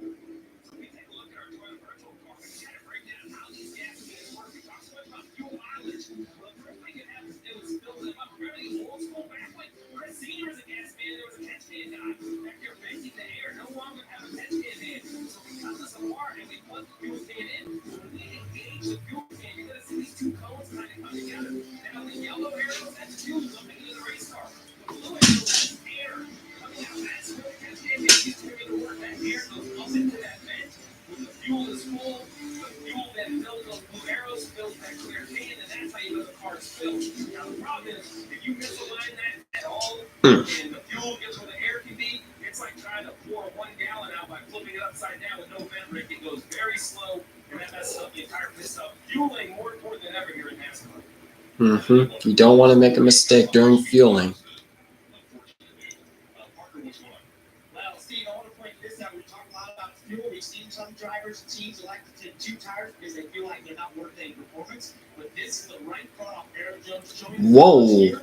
That was just basically It's a lot of cording. fuel run. So maybe just another addition. That's a lot of cording on the right side. Strategy there, Pocono. Maybe some driver talk. Richie talking about the driver Jeff Leeson. So right side. All right, so it's the first 3 drivers that did not stop during that caution stint.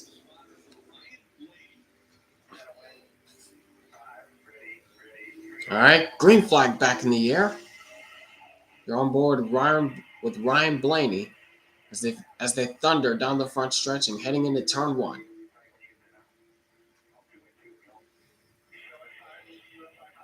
Well, 3 wide. Alex Bowman trying to take advantage, and he will do so, taking the 7th spot away from Zane Smith. Meanwhile, Truex trying to go 3 wide underneath Byron and Cindric to no avail. Oh, jeez. Oh, man. That was Eric Jones and Brad Keselowski fighting for position.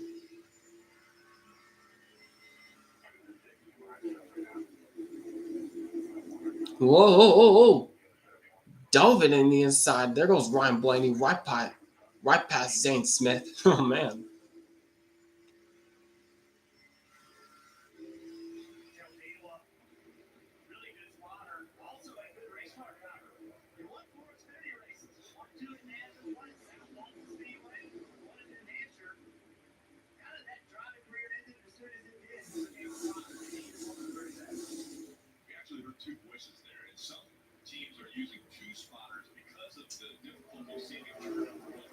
Meanwhile, looking at this battle going on still as Ryan Blaney goes by Alex Bowman.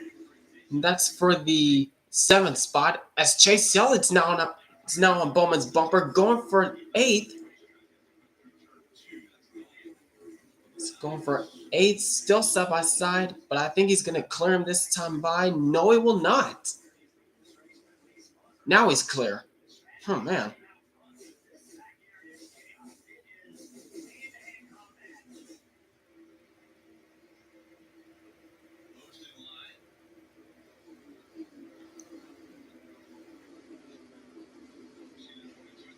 Now a battle for the 16th spot as Joey Logano is going underneath Christopher Buescher, side by side through the first turn. But Buescher has the advantage on the high side, but Logano will try to side draft. There he goes. They come into the tunnel turn.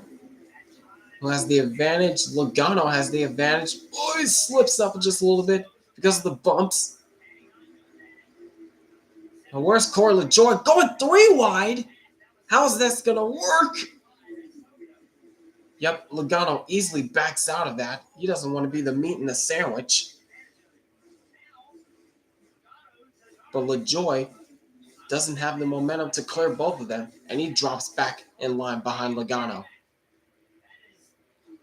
And meanwhile, for 6th, there goes Chase Elliott right by his friend Ryan Blaney.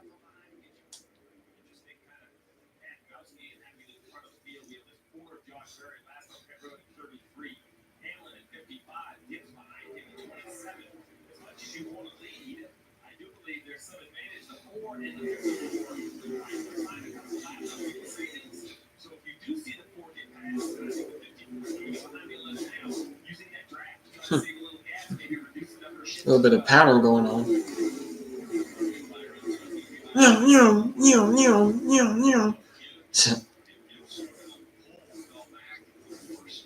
Yep, that pattern once again.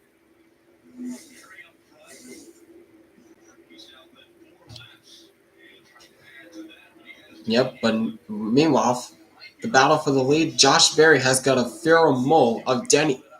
mirror full of Denny Hamlin right behind him.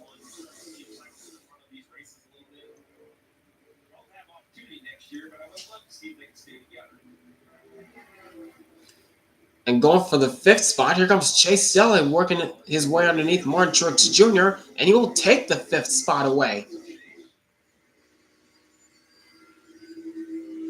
So far, a very strong run for Chase Elliott in that 9 camp.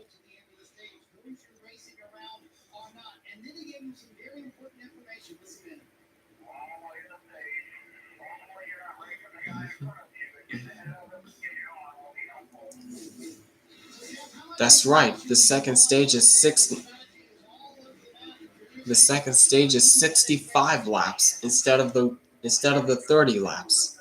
So we're past halfway through this stage.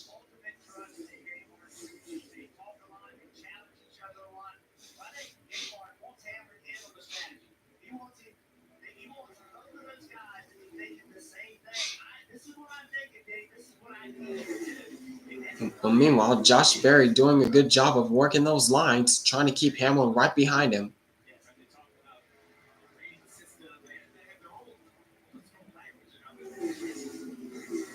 Whoa, jeez. Where were you going, Hamlin?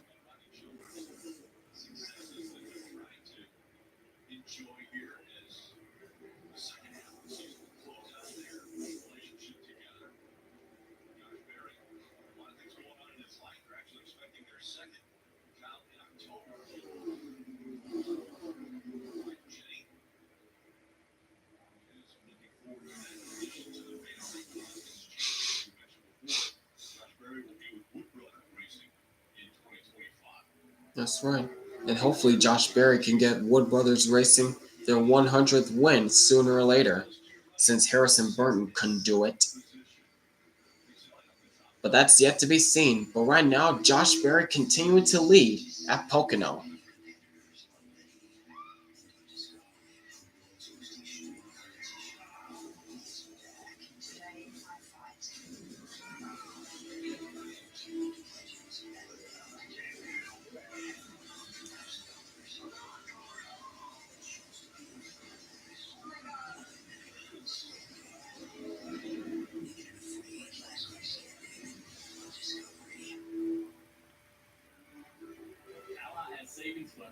you safe from anything you want to buy. Because everyone has something they're saving for. Like that new car. Or a fancy vacation. Party supplies. Your delivery budget. Or even the down payment on your dream home. Our savings buckets help you save for what matters most to you. You're unbelievable.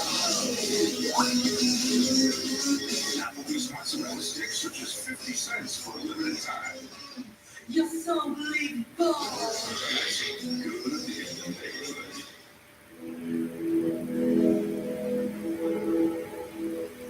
Design a training program. Let's do some shopping.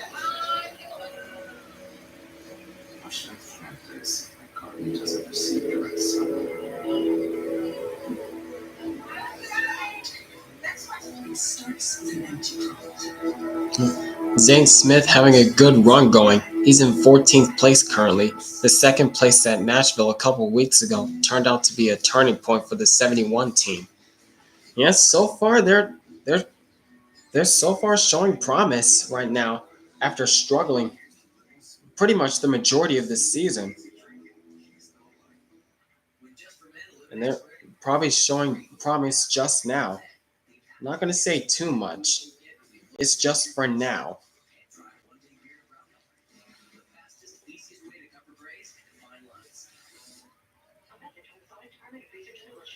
They say you can't put a price on fun, but they don't know what the heck they're talking about. Fun's now $1.99 at Sonic, including queso wraps and more. Take that, they.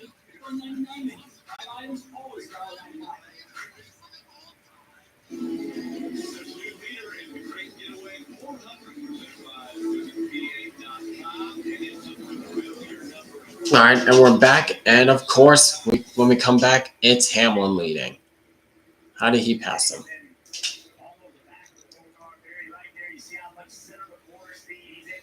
Yep. Yep, Josh Berry couldn't do anything about it. Hamlin was too quick.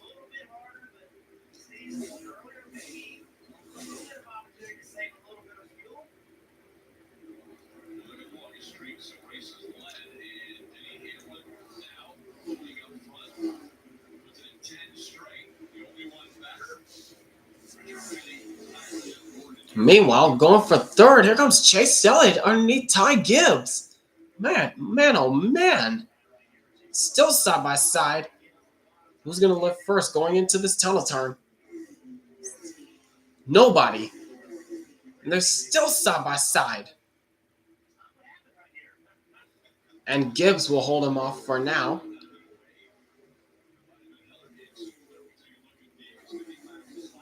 Oh, jeez. Elliott, hang on to it. Got a bit tight underneath him.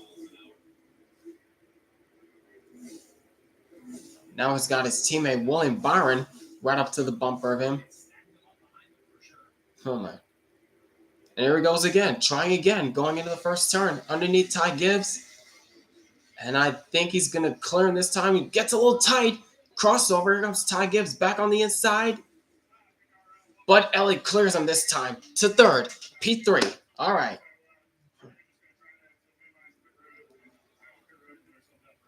With the theory being everyone had been about 55, that the amount of stuff today would then in turn be shorter for you guys, and that would give you an advantage.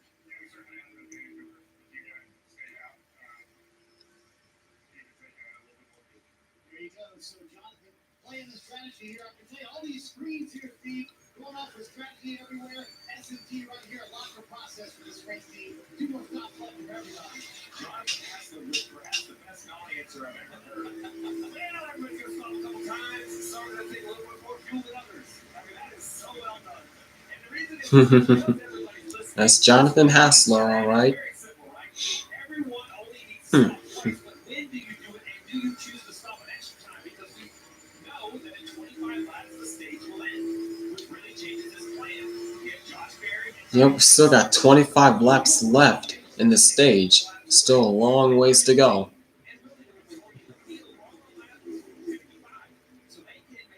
Mm-hmm.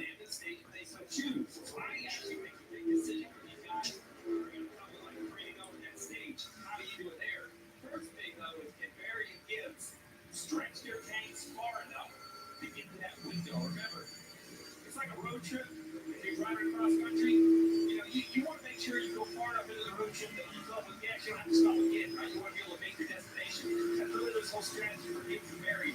They are trying to get to a magical number. That way they have confidence they only have to stop one more time.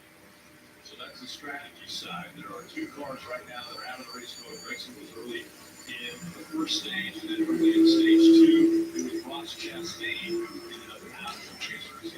And going for the 5th spot, here comes Blaney going underneath William Byron. Side by side into the tunnel turn on, and I think Blaney's clear him this time. Yes, he is clear. And there's Ross Chastain after crashing out early. Yep. Ouch.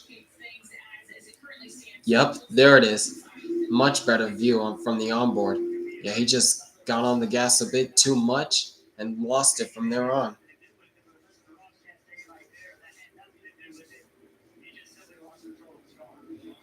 And here comes Austin Cindric in for his service.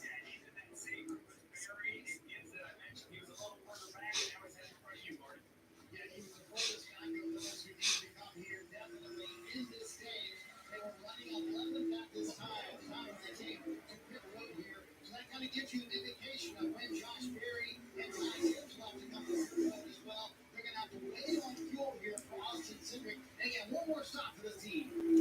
Yeah, Cindric's team making sure that fuel is packed full. Fuel tank packed full on that 2 car. Dang, 2.5 seconds already. And that's basically because Josh Berry did not stop on the last caution, while the others did.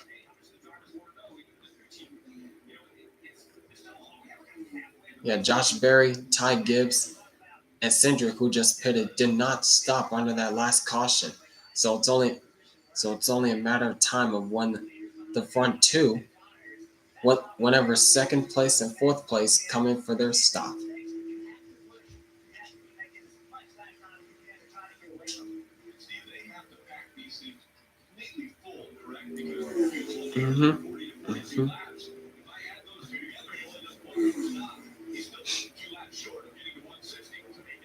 Yep, gotta pack it full.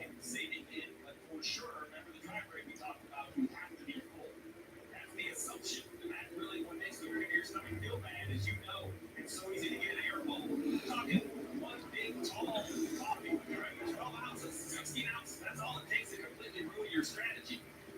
So that is your concern in these situations. Byron spot to Brad Keselowski here as the 6 goes by. To 7. Junior's still holding on to 6. And Hamlin's doing a nice job because remember, you have to be close enough to the hit under green. So as he stretches out to a 3-second lead, he's kind of shutting the opportunity, Jeff, for guys mid-pack to pit before the end of the stage. Remember, we saw that in stage 1. He started to shut those guys off for like 10, 11, 12. You're going to be so far behind that you can't hit without losing a Yep, and here comes Ty Gibbs in for his service.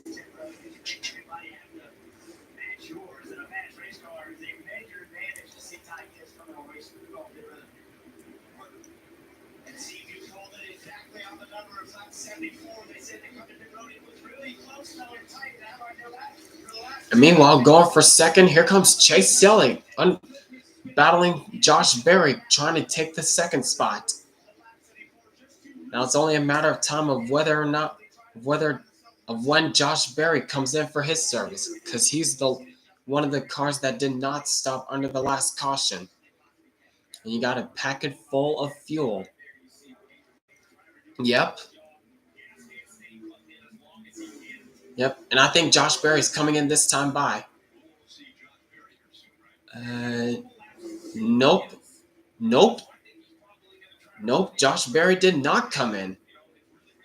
And he easily lets Chase Elliott have the 2nd spot. Okay, that was odd. No matter what generation of cars Hamlin races at Pocono, he is mostly always a contender. Yep, that is true.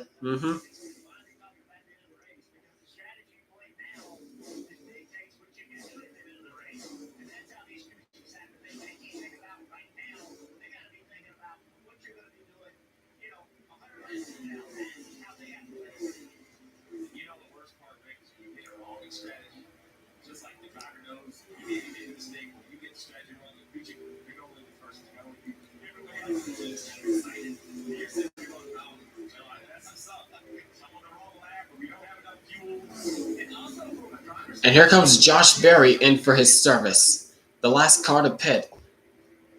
The last driver who did not stop under the last caution, he's in now.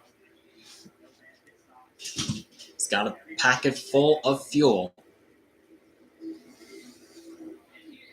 in order to make it to the end of the stage.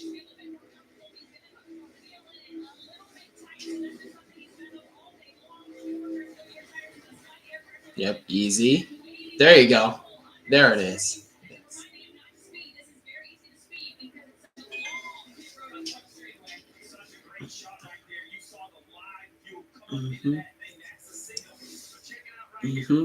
Now watch this.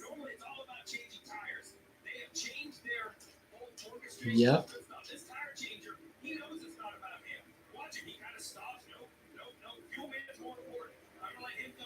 Yep. Right there. Yep. That's the signal. That's the signal where that's the signal telling you that the fuel can is packed full.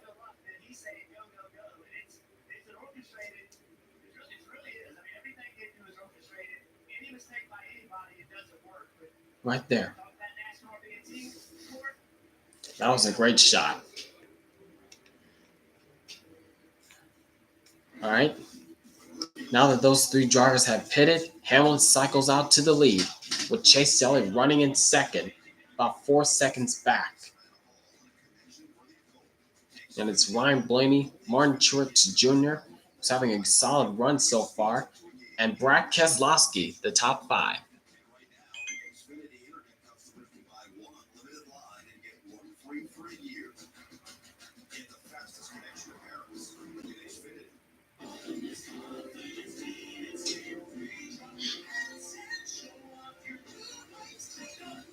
Switch to Dude Wipes, the wet, flushable wipe that clears instead of smears. Dude Wipes, best clean, hands down. I got an idea. Yeah.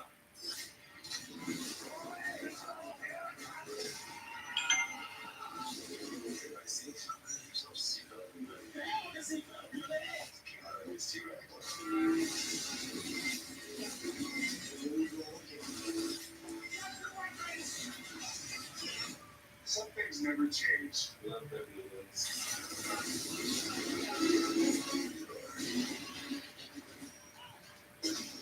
You're unbelievable.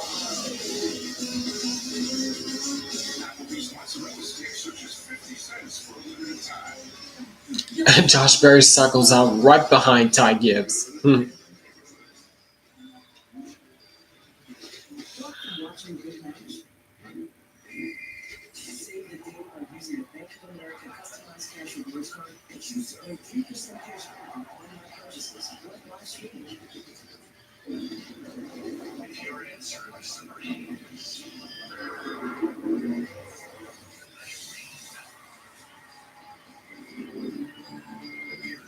you.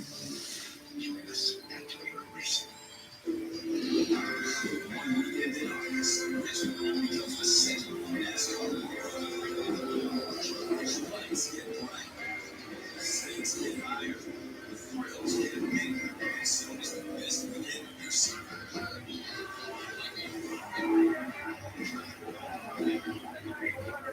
NASCAR Weekend at Richmond Raceway. Visit tickets now at richmondraceway.com. One day, Neil Ripley is back. Revenge and more. Monday night, only on USA. Denny Hamlin out in front. As a matter of fact, only Jeff Gordon has led more laps in Pocono than the guy out front right now. We just look at the Toyota driver update and focus a little more on 11 of Denny Hamlin. And Marty, is there a strategy coming into play of how far he wants to be in front of this field? Yeah, 13 to go here in stage 2, and an interesting radio transmission a moment ago from Chris Gabehart to Denny Hamlin. Listen in. All right, I want more radio. Stay fine, but let's go back all out here. If you have anything in it, I'm good. Let's go. So what he's trying to do, Steve, is eliminate drivers who can short this stage possibly. So that gap that looks from the leaders up 15 to 17 seconds already. Kyle Larson 15 and a half seconds behind. How far could Denny Hamlin pull people out of the game in essence to be able to short this What? Okay. What kind of strategy is that? We've seen it down to like 12 seconds. So look right here on the left-hand side. We have Keselowski and Buscher right about 10 seconds back. So this is what it looks like on the racetrack. What the 11 is trying to do is increase that gap to the 6 car. If you can get that over about 12 seconds, then the 6 cannot pit with 3 to go in the stage. He'll have to stay on the racetrack.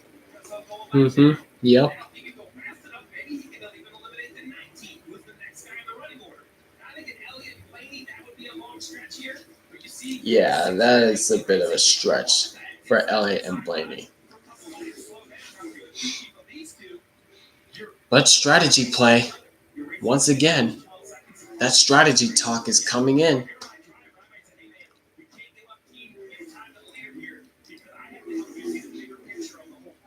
That's right. When Chris Gabehart asked Denny Hamlin, hey, step it up, I need some speed. Did he drive? And he really isn't fast. He was already operating at max capacity. But the advantage of that is, okay, what does your car need to do? Now the crew chief knows he was getting all he could get anyway. And you're right, these guys here, they got to be pushing. They got to be going as hard as they can to get their strategy to work. Well, now on the racetrack. Oh. Hocevar. Oh, jeez. Hocevar, you're not clear, dude. Chopped across Todd Gilliland's nose. What are you doing, kid? Hocevar, you really need to chill out, dude.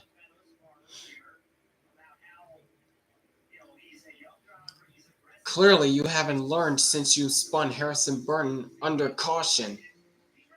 Clearly, you haven't learned. Exactly.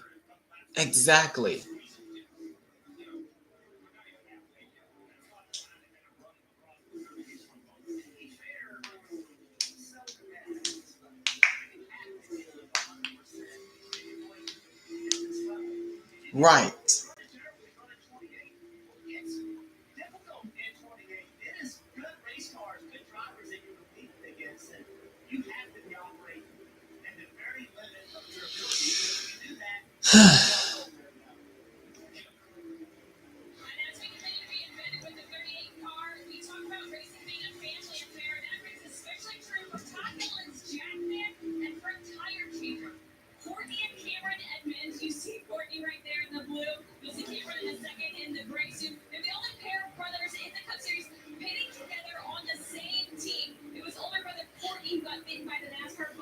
He told me it all started with his dad, who's a resource officer in PRNC. He ran a camp.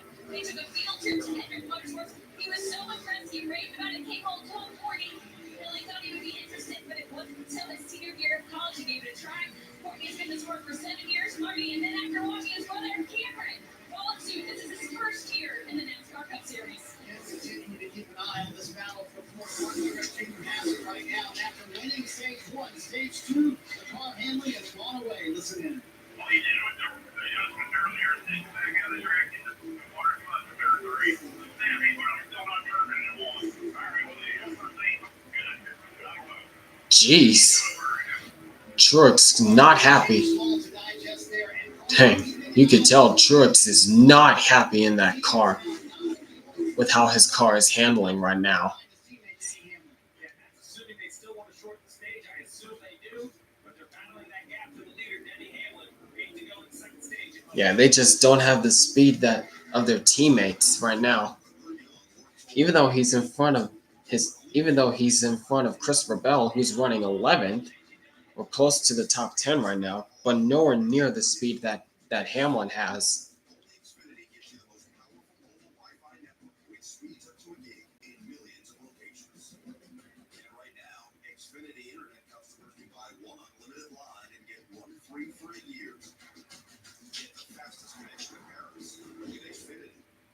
It's Pod's biggest sale of the summer. Save up to 25% on moving and storage for a limited time. And see why Pods has been trusted with over 6 million moves. But don't wait. Use promo code BIG25 to save. Visit Pods.com today.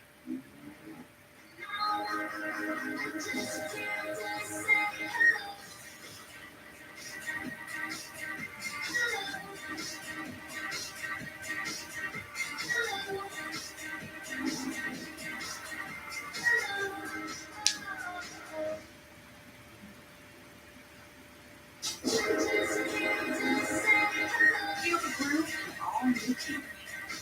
Toyota. Let's go places.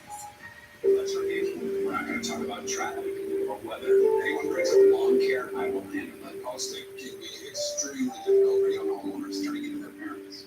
Are you done with this? Just take that. Okay, he's still drinking. Oh, look what the cat. No. He's dragging. He wouldn't mind. It gets ugly. You can either take it off, or I'll take it off. Yeah, Progressive can protect you from becoming your parents, but we can't protect your home not opening one with us. That's why A message from Sonic Department of Basic and Enrichment. They say you can't put a price on fun, but they don't know what the heck they're talking about. Fun's now $1.99 at Sonic with creamy queso wraps and more. Take that, they. $1.99 menu. 5 items, always $1.99.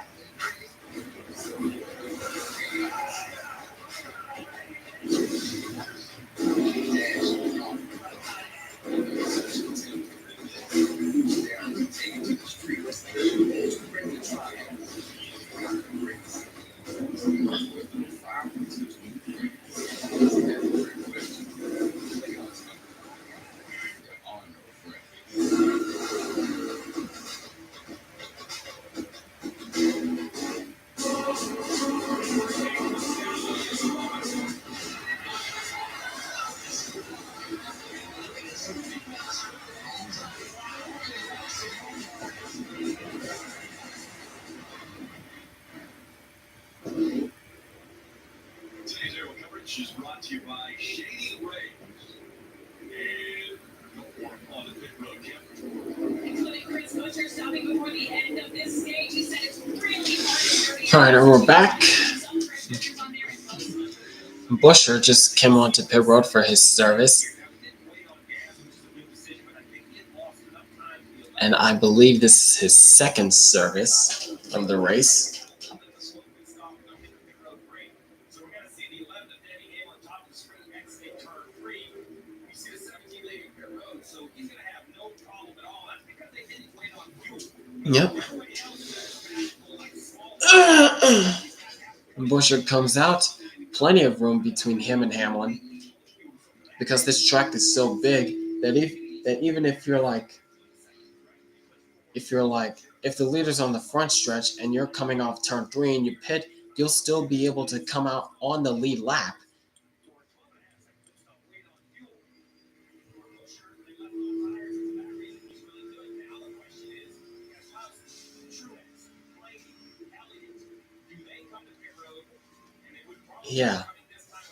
Yeah, will they? Meanwhile, we got seem like a battle heating up for the 9th spot as Alex Bowman is being run down by Christopher Bell.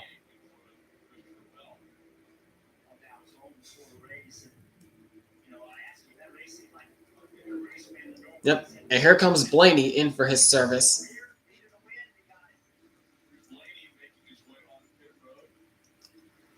Yep, and Truex is in as well.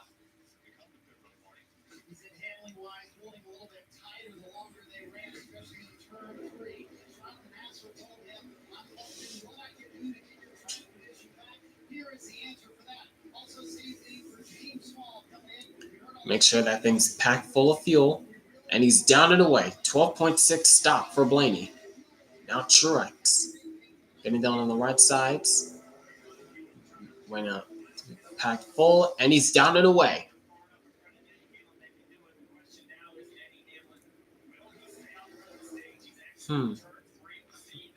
And nope. Hamlin will stay out. Same with Chase Elliott, Keselowski, Byron Jones, and the rest of the gang.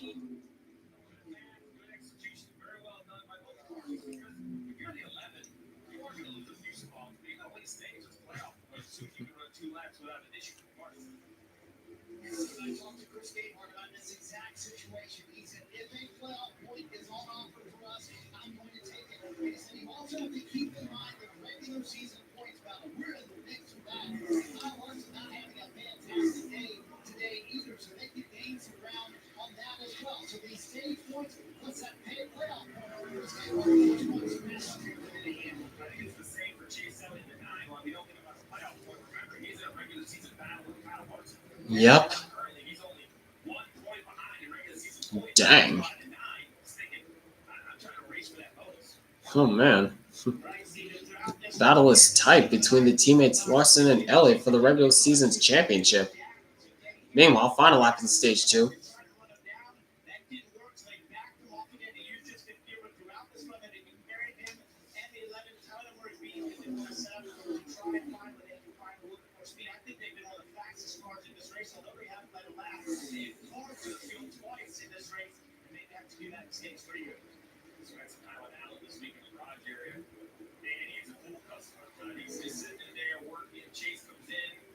Excuse myself as they get ready to go today, but they just out. I worked together for years, and he's the same guy I knew 10 years ago. He's just super analytical, very methodical. He had a whole list of things he was ready to go for a show chase before practice. And yep, pretty much been the same way has been the entirety of the stage as Denny Hamlin wins stage number 2. And Kyle Busch barely stays on the lead lap. Man.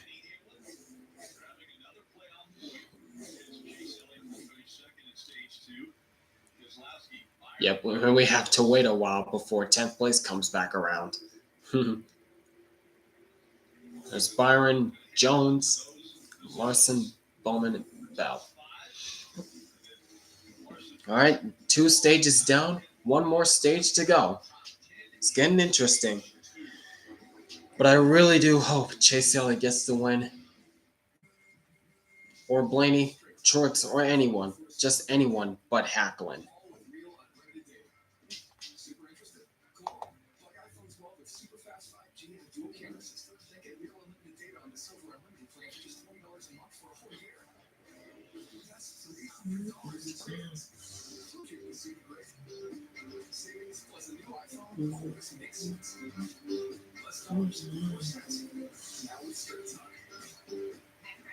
We're putting a little steak. Everybody on fried chicken. But our new sweet meat sauce will have you say, ooh, not now. What are you waiting for? Buzz on in and try it. And now, get here early for Teams and Dinner Classics. What for watching the big match? Save the day by using the Bank of America customized cash rewards card and choose to earn 3% cash back on online purchases and live streaming. You're back just in time. Stage 2 just ended.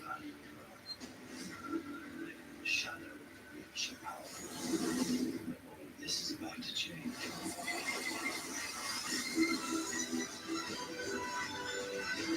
Nothing is more important than protecting our beloved road.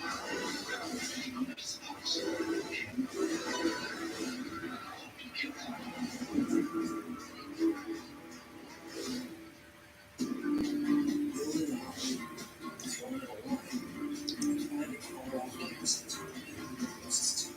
upgrade your truck. Walk over 1 million parts and accessories and preview your truck's life.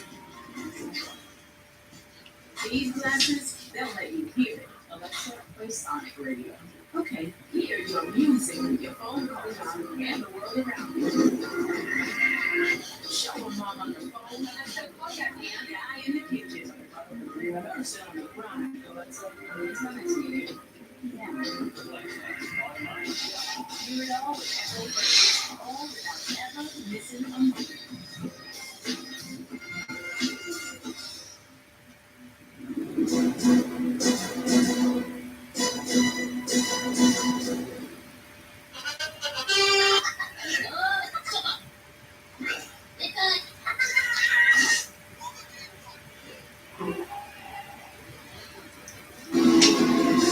Fine.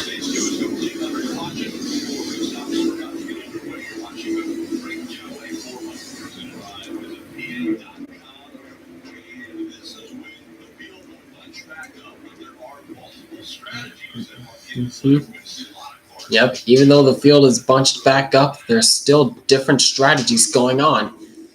And here come the leaders.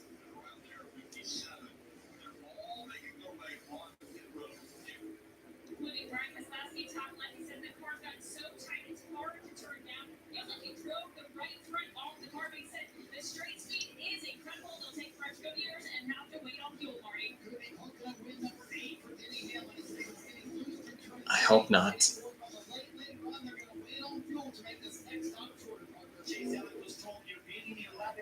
And no mistakes. Just pack it full of fuel. Pack it full of fuel. All right, go, go, go, go, go. Ooh, he just got on in front of Hamlin, but who was that took? Jeez, Reddick. And that was a 4-tire stop? Todd Gillen up 19. Holy cow. Man. Holy cow.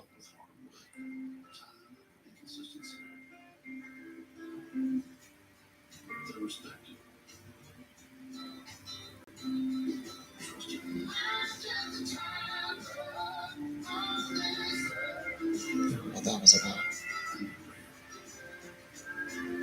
Introducing travel listing, the result of reputation.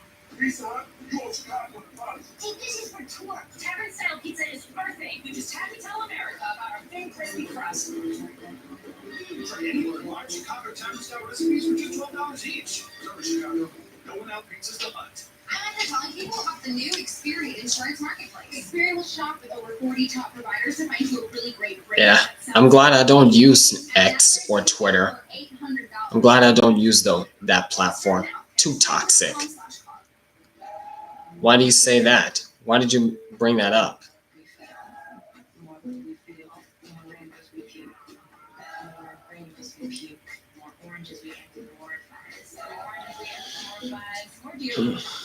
More deer we become. More friends we find. The more friends we find, the more our friends find us. The more our friends find us, the more love we feel. The more love we feel. The more love we feel.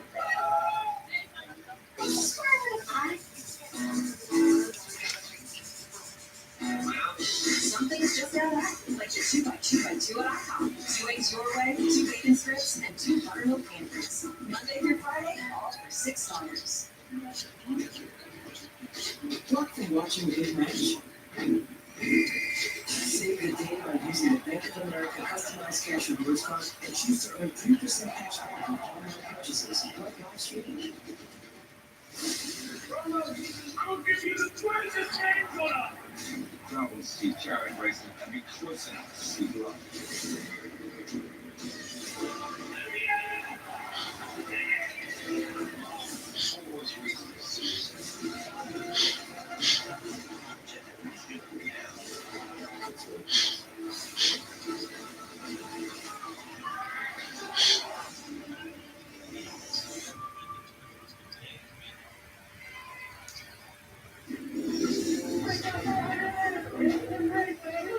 Racing in Indianapolis on the big track is important.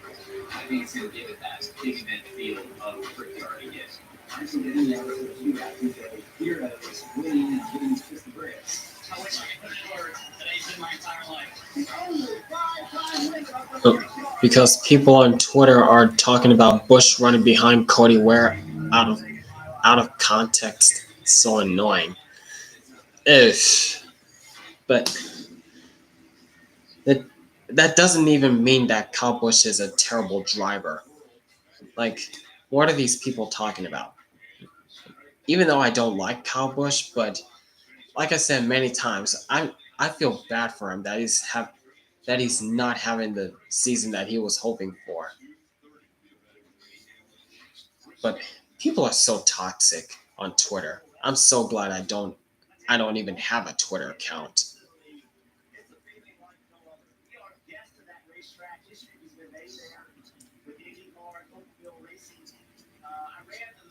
But anyways, as I saw on the TV, next week they're off to the Brickyard. Brickyard 400 returns next week. It's been 4 years since the NASCAR Cup Series and Xfinity Series drivers raced on the oval portion of Indianapolis Motor Speedway. And it's back next week. Hopefully the racing is good as well. I really do hope the racing is good next week on the Indy Oval. Listen, we have more fuel than everybody else. We will gain that time back on this next stop because we'll be shorter than everybody else. Meanwhile, Kyle Larson gained a couple spots here on pit road, and Cliff Daniels explained to him how they were Even on YouTube as well, there are toxic, but not as much except for my biggest hater on my takes. But there's nothing you can do other than ignore them. Yeah, some people just like to try to push your buttons just a little bit, try to get you triggered. Yeah, I get that experience, Space Tugboat. I really do. here. We can have 120-ish when we come to pit road for the final time today, but the 11 decided to do it all here, and that should make their final stop short in theory. Well, so here's really the situation. We're going to take the green. We're going to see 60 go in this stage. Everyone in the entire field is going to have to make a pit stop. The timing of that pit stop is going to be very different. And the amount of time on pit road is going to be very different. So I like what the 11 is doing. Has no reason to have a caution or the field is bunched up. But I think we're going to see people like Ty Gibbs, who was last on pit road at like lap 75, right? So that car right there, he'll pit like lap 118. So I think what's going to happen is that will open the window. And the question is, when do you come after lap 118? How many tires do you take? And how much fuel do you need? We hear all these radios. The only people who really know how much fuel they have in their car is each race team. We're really in the nuance. Unless they absolutely filled it up here, like with Denny Hamlin, we're not exactly sure the quantity of the rest because we don't know how much they filled it from today.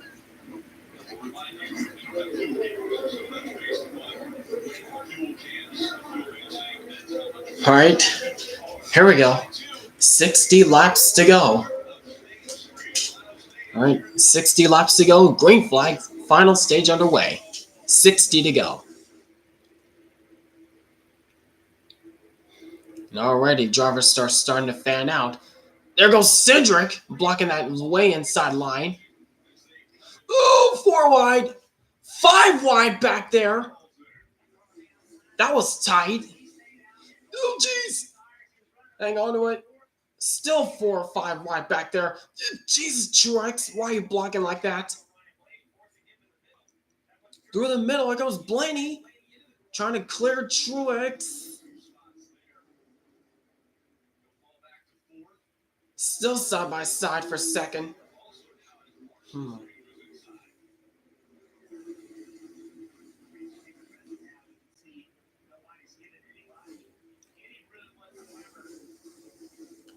But while that's going on, Chris Buescher in front of them is saying, bye-bye, boys.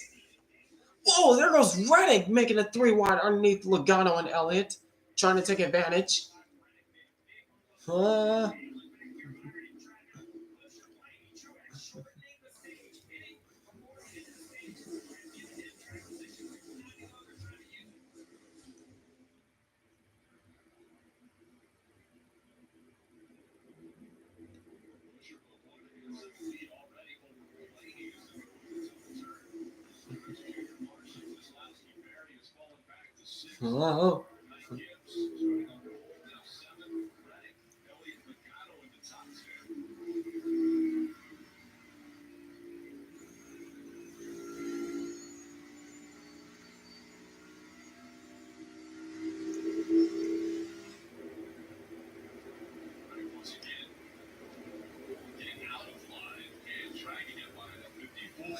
Oh, look at Elliott doing the same thing that Reddick did the lap before.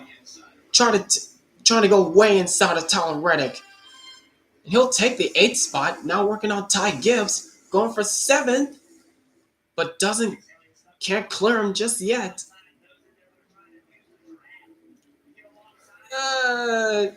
And the momentum's gone.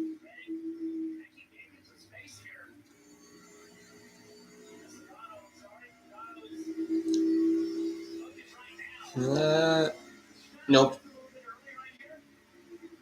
Oh, still there. Still underneath Tyler Reddick. Oh, and there goes Ty Gibbs. He got really squirrely off turn number 3. Now Chase Elliott's on the inside of him. But once again, Reddick gets the drive off the high side. Dang. Holy cow.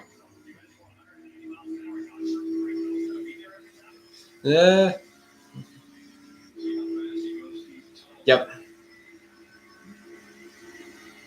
Oh, and here goes Joey Logano trying to take advantage after Elliott slipped back in line, side by side.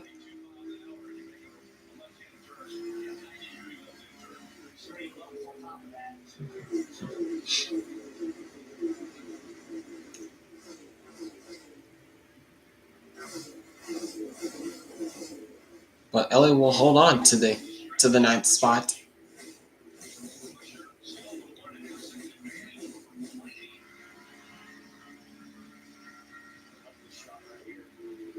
Now Elliott's going on the attack underneath Josh Berry, and he will easily do so. Berry gets tied. Now Logano's going to try to follow through, but doesn't have the momentum to do so yet.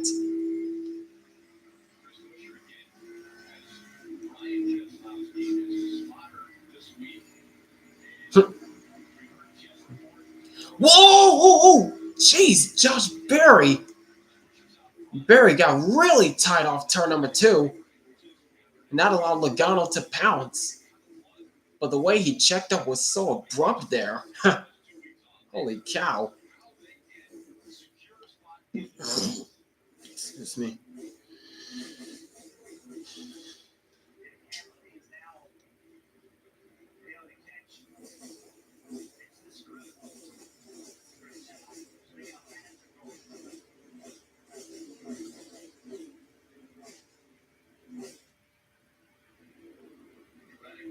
Meanwhile, battle for the 6th spot as Ty Gibbs is trying to hold off Tyler Reddick the best as he can.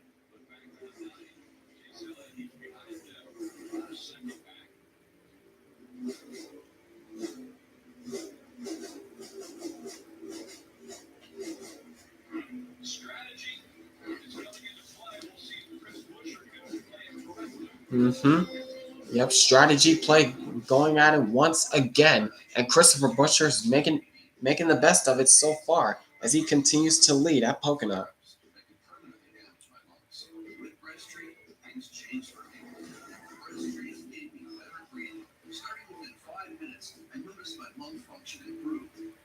It helped improve my symptoms. And breastfeeding was even proven to reduce flare-ups, including those that could send you to the hospital. So now, I look forward to more good days. Breastfeeding won't replace breastfeeding with breathing problems. It is not for asthma. Tell your doctor if you have a heart condition or high blood pressure before taking it. Don't take Breasttreat more than prescribed. Breasttreat may increase your risk of thrush, pneumonia, and osteoporosis. Call your doctor for some breathing, chest pain, mouth or tongue swelling, problems urinating, vision changes, or eye pain occur. Can't afford your medication? AstraZeneca may be able to help. Ask your doctor about Breasttreat. Welcome to Car Breakdowns 101. I'm your professor, Ice-T. If your car is out of warranty, your car breakdown can eat you alive. Look at that car. The transmission alone is costing $3,000. And that engine, don't you love your kids? Don't even get me started on the computer system. That's a small fortune. Do what I did and call CarShield. They get expensive car repairs taken care of so you don't have to. Class dismissed. Call 800-202-9117. Here's why you should switch from Google to DuckDuckGo on all your devices. DuckDuckGo comes with a built-in search engine like Google, but it's private and doesn't spy on your searches. And DuckDuckGo lets you browse like Chrome, but the blocks away some creepy ads that follow you around from Google and other companies. And there's no catch. It's free. We make money from ads that don't follow you around. Join the millions of people taking back their privacy by downloading DuckDuckGo on all your devices today. Got some popcorn? Nice. Enjoy yourself.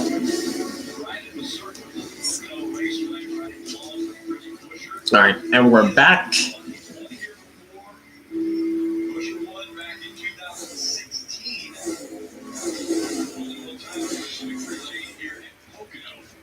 Look at this gaggle back here. That's Josh Berry. It's an attack from Alex Bowman, and Bowman will easily take that position away. And Eric Jones is going to try to follow through. Not yet. What's that piece of debris that's stuck on Berry's hood?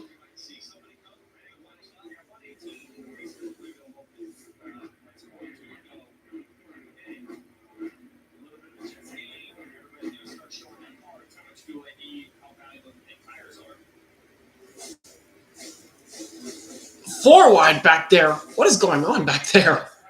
Holy cow.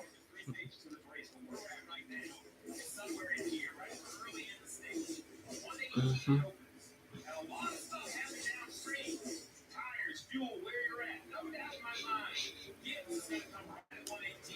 Mm-hmm.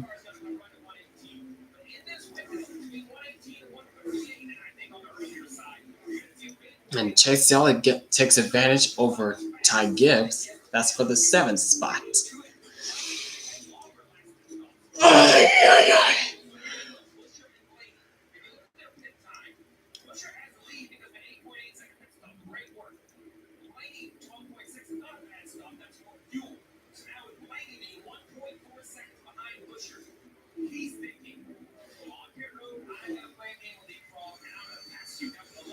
Yeah, how is this strategy gonna work? Oh, but here comes Josh Berry in for his service. Whoa! Oh!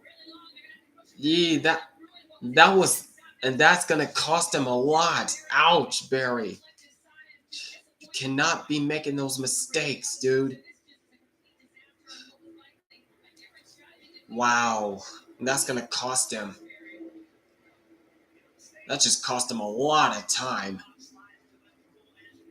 Sliding through his box, had to back up. Man, that's the type of mistakes that you don't want to make, especially when it's late in the race.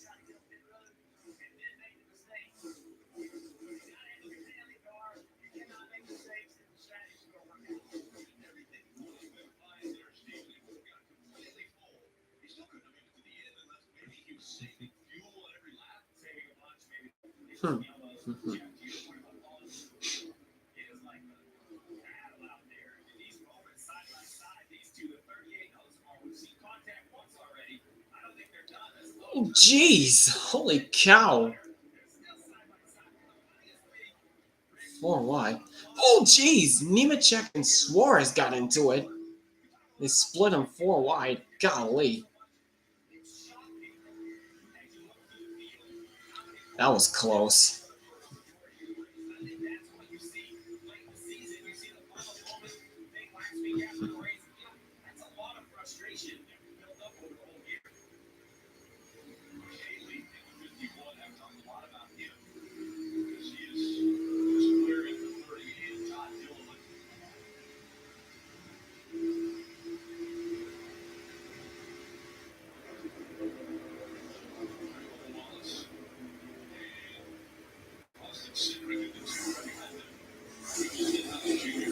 Yeah. Barry sliding past his pit stall for a little bit will cost him a potential decent finish. Yep. Yeah, he was running. At one point, he was running inside the top 5. Then once the strategy came in, he was running in between top 10 and top 15. And now with that mistake that he made on pit road, eesh. Yeah, that's going to cost him dearly.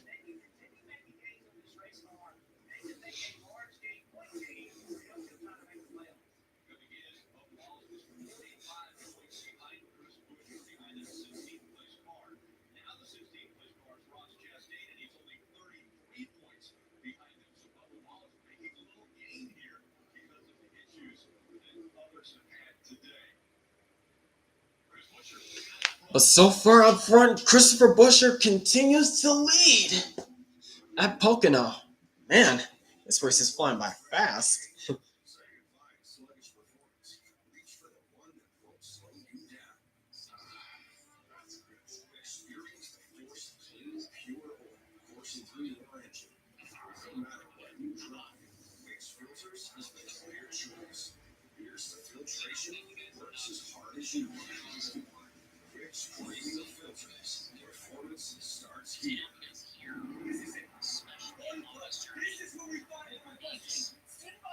Good, fair, satisfactory. Like a percentage.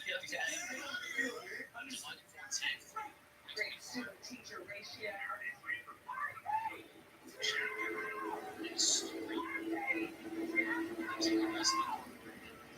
We bring you the real in-depth school info. What were you thinking? Oh, car in the wall. Who is that? Is that Todd Gillen in the wall? It is. He was having such a decent run. But then he got into it with Carson Hocevar. Man.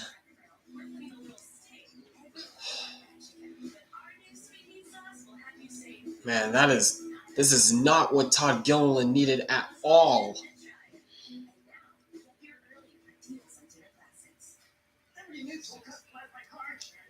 I saved hundreds. With all the money I'd saved, I thought I'd buy ships. Being so tall definitely has its advantages. You got that? Yep, here it is. What happened? Going out. Yep, I think it was. Yep, the tire went flat on him. Either it was a brake failure or just a flat tire. Take a look at what he did. Not fast enough.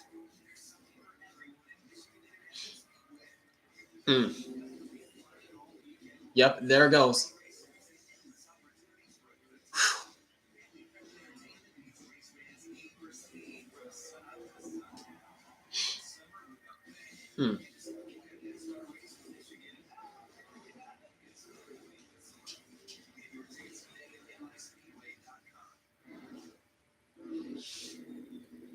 Caution has come out. It's Todd Gilliland who got into the wall. Not sure if it was a tire that went down or maybe it was right rotor. Let's listen. Oh.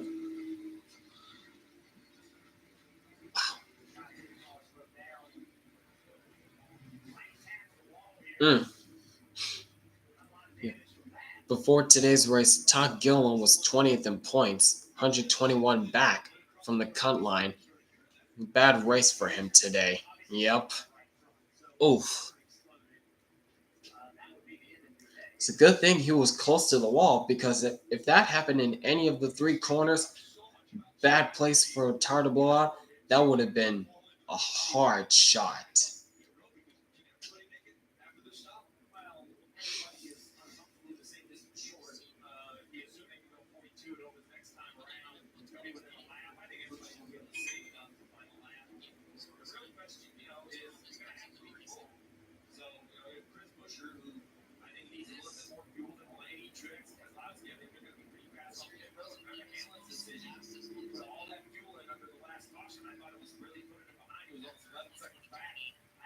Making that up, right? But now we can come down in here, and if he just needs, there's going to be less fuel than Summit planes. So he's going to gain spots. The question is, how many spots does he gain? Now, 2 or 4 tires really just comes down to how much fuel you need. Like, fuel's dominating everything. It's not tires. So if it takes 9 seconds to change the tires, if you need 9 seconds worth of fuel, it's pretty simple. But if you only need 5 seconds worth of fuel, If Todd Gilliland was at the bottom going into turn 1, he would have had a Jeff Gordon 2006 or Bubba Wallace 2018 style crash, or even a Jimmy Johnson 2017 type crash at Pocono. That would have been even worse. Like I said, it's a good thing he was close to the outside wall, and the tire blew out while he was still going down the front straightaway.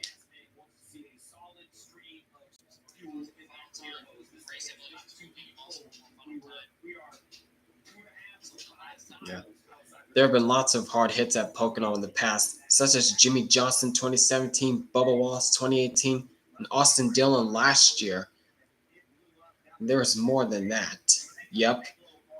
As Alessandro just mentioned, Jeff Gordon 2006, that was a hard shot in turn number 1. And Elliott Sadler 2010, which to this day we still do not have a clear angle of what happened, of what really happened.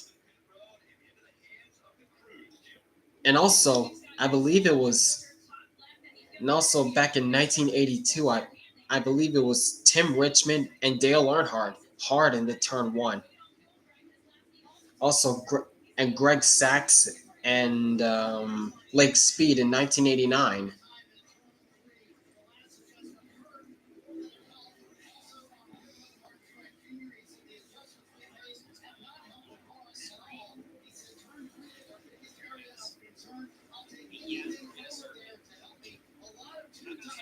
A lot of two-tire stops. Oh my gosh.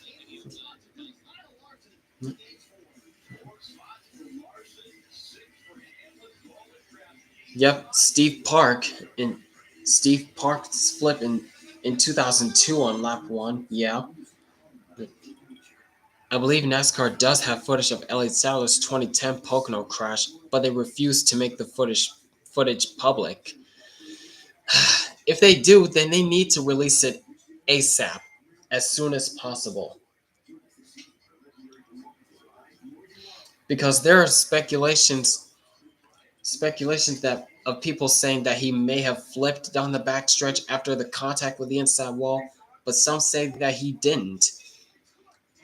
The only clear footage that we have is that backstretch angle of Kurt Busch going down the backstretch, hitting the inside wall, and that little clip you see of Sadler's car sliding towards the guardrail, and it goes out of the screen.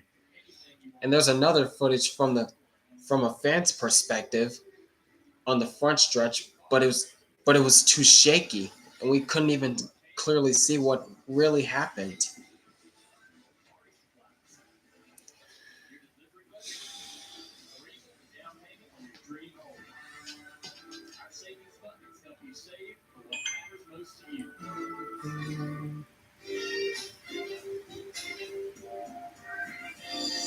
Not a new set, a new standard. But the Chevy Equinox EV does it. Inch by inch. And mile by mile. Can save and save. What the heck? affordable EV with an over 315-mile range. When you are ready to go lean, Chevy's got it. Chevrolet, together let's drive. We're putting a little sting in every bite of our fried chicken, but our new sweet meat sauce will have you say, ooh, not now. What are you waiting for? Buzz on in and try it. And now, get here early for deals on dinner classics. I cannot believe the shit like this. Is that some competition? This season is no joke. I don't know if I can jump. This is practice what I told you. Don't tell that guy. I don't care. I remember when the ESPN commentator, that was Marty Reed, by the way, that said Kurt was getting the worst of it, but Elliott Sadler did instead. Yep. Marty Reed spoke way too soon on that. The Open Championship on NBC, USA, and Peacock. Part of the greatest summer of golf. When you're trying to get a little too much on pit road, you get caught. And these four all got caught for speeding in the same section. Are you sick? Bruh, are you kidding me? You gotta be kidding me, bro. You have got to be kidding me, bro.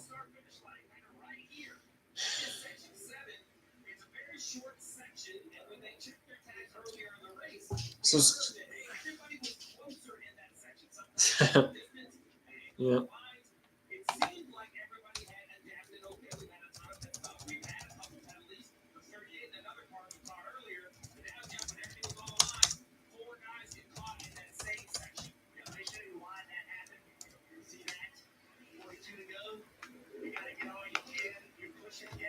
Daniel Suarez, Chase Elliott, Kyle Larson, and Ty Grandpa Gibbs got speeding penalties. Man, we were up there. We were up there, man.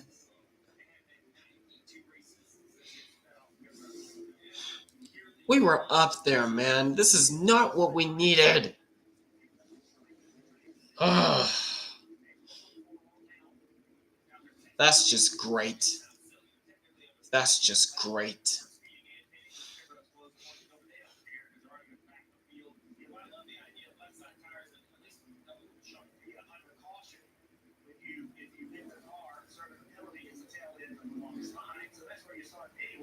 a different rule under green. But under caution, you just go ahead and service the car. Maybe like double. Ty, all you had to do was not speed.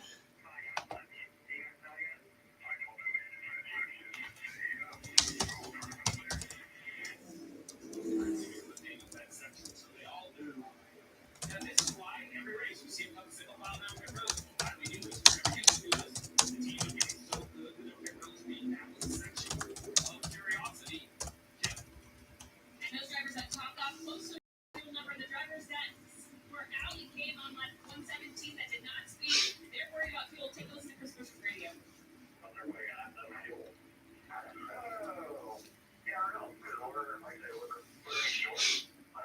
Hmm.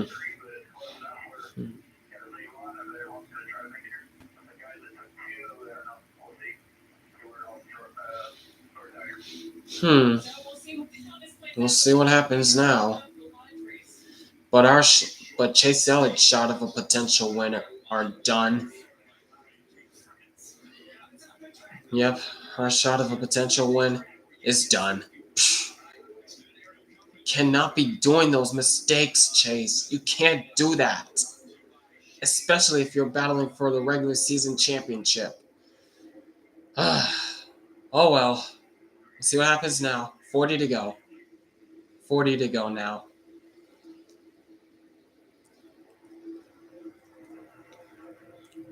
Jesus, Reddick trying to force a 3. Whoa! Who's that? Who's that? Oh, big crash! Of course it's Kyle Busch. Harrison Burton, Ryan Preece, Stenhouse. Oh. Oh. Oh, 16 is involved. Allmendinger. Ouch.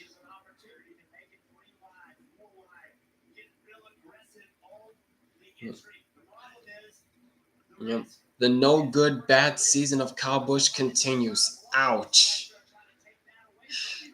And that's gonna put him in a deeper hole to try to make the playoffs. And unfortunately, I still don't see Busch making it. Especially with this just happening now, I think it's over for KB.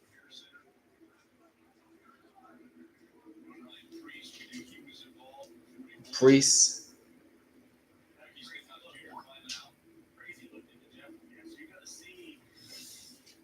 All right. Let's see. Whoa. Yep, he blocked LaJoy and oh wow! Came right back across the track.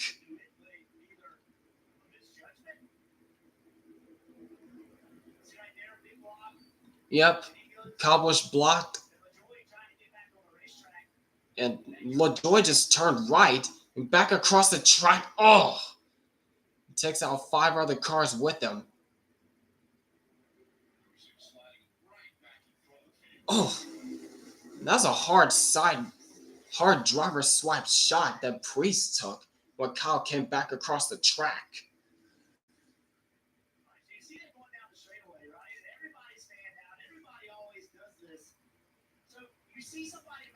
Was that really Ricky Stenhouse Jr. that took out Kyle Busch? I don't think so.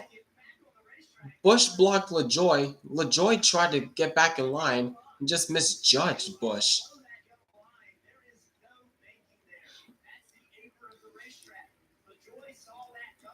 Yep. Oh, wow.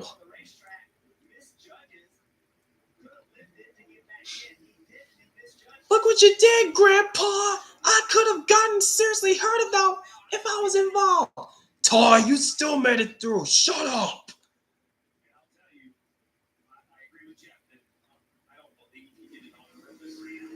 Here's his onboard. It's Kyle Busch's onboard. Whoa. Yep. Oh! Just caught Ryan Preece in the left rear.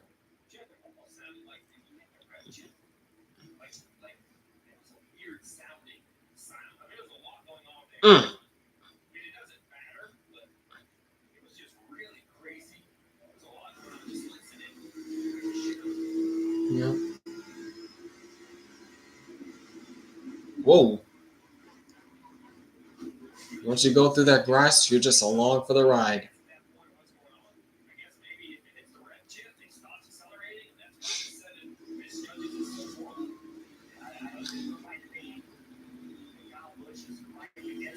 Oh, thank God we missed that. Thank God we missed that crash. Same with Larson. Whew.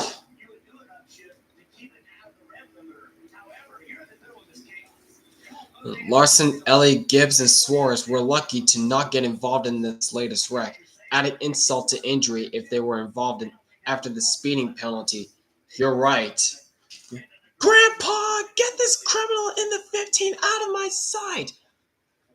Ty, you do it yourself. I ain't helping you anymore.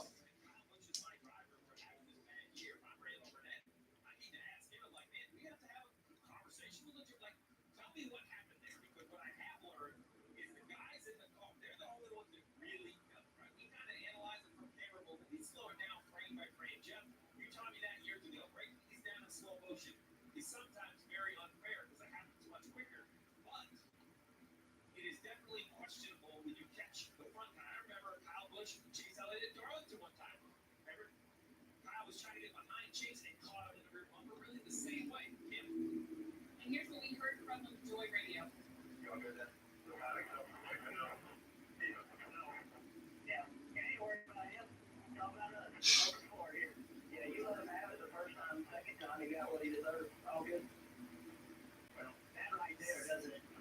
With you, not only Kyle Busch, the other guys got in the wreck. That's not what I'm really unhappy with that because he looked himself. Well, yes, right here, this big block. But That's a big block. That's an aggressive. But you turned back. You turned back right, LaJoy.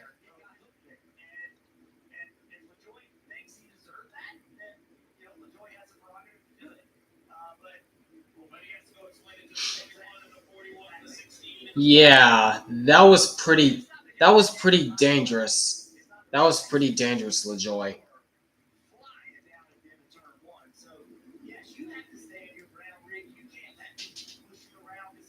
Yeah, I know Jeff Burton's not happy with Corey LaJoy, and rightfully so. That was pretty dangerous. Like, I get he's mad that Kyle Busch blocked him down the front stretch, but come on, that could have. But come on, that was. But come on, LaJoy, you're smarter than that.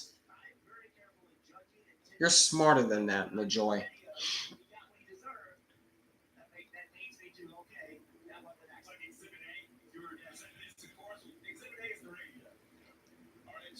Plus, Corey put Jeff's son at risk. Exactly. And Harrison Burton, I think he only spun out in that crash, so I don't think he has too much damage.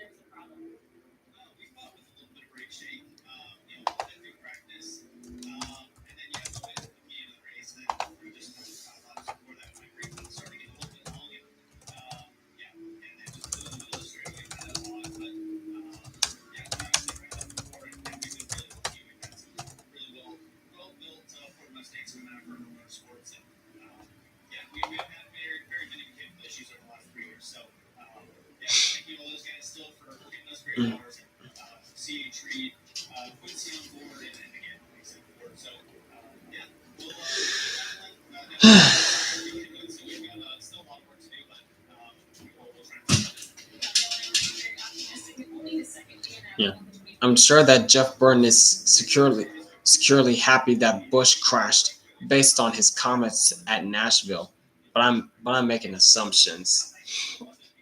Yeah, Jeff Burton was upset that Kyle Busch still maintained his position after that incident with Ross Chastain and Kyle Larson, and he dropped multiple positions and he didn't maintain pace.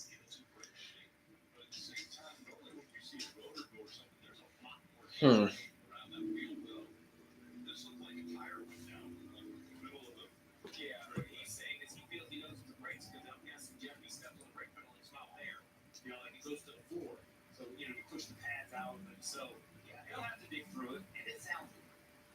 It is a different sound when a rotor explodes. It is a very good Yeah, I had to do the Wong Dong Tigers meme for Mother Nature because at that time that was 3 weeks in a row that Mother Nature played a factor in the NASCAR season. I'm sick of it now.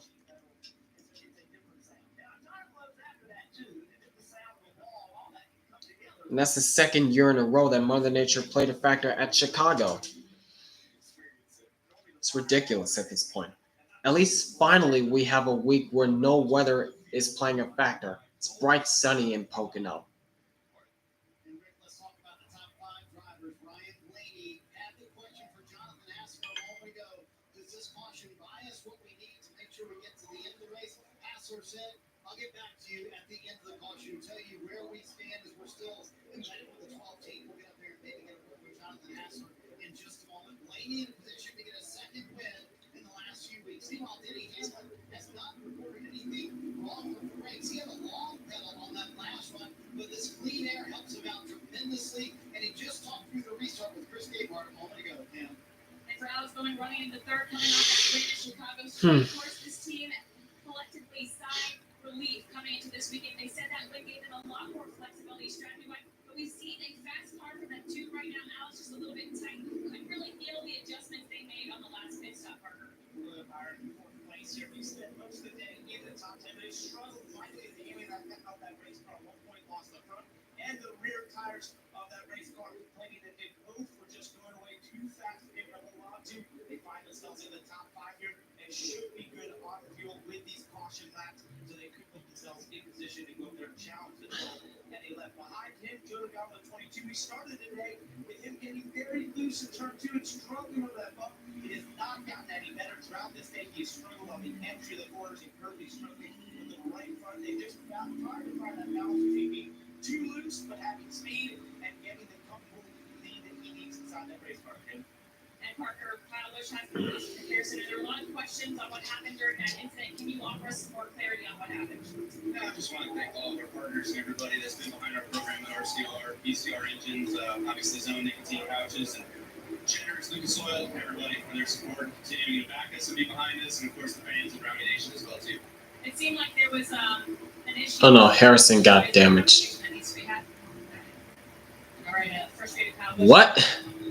Not a word? Okay. But I guess you can tell by Kyle Busch's voice on how he avoided the LaJoy question that he's pretty pissed off. Twitter is saying that both Busch and LaJoy should fight, which is a terrible idea. I don't know what to say about that, to be honest with you, Base Tugboat.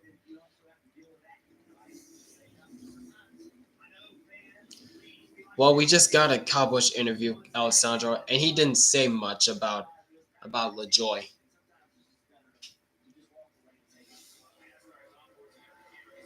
All right, here's LaJoy's on board. Right there, he kind of throttled up. He upshifted.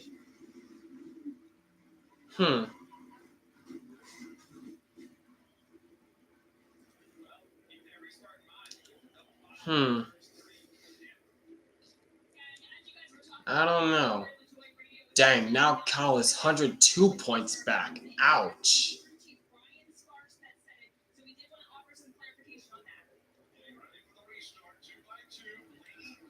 All right, green flag back in the air. There goes Truex, diving it down inside of Byron. Big push. Slowing it down in the first turn. 3 and 4 wide back there as usual. Oh, there they go. John and Nemechek, Zane Smith in the wall.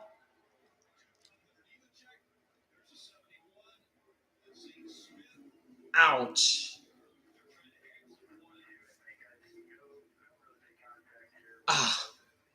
I saw it happening.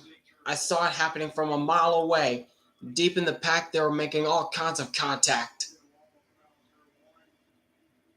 Oh, and Nemechek is stuck once again.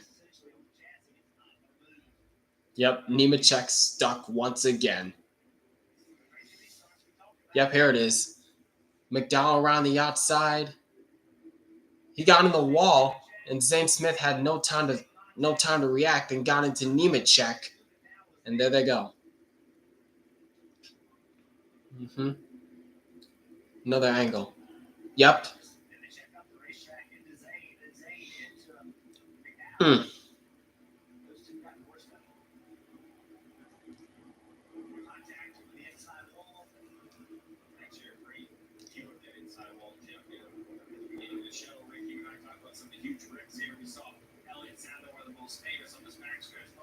Huge improvements years ago. Applying this entire inside, why you think it's crazy with the walls closer. They don't get in the grass. We see cars get upside down, so the huge facilities. So Austin Dillon's on board. He about came to a full stop because of all the smoke that was happening in front.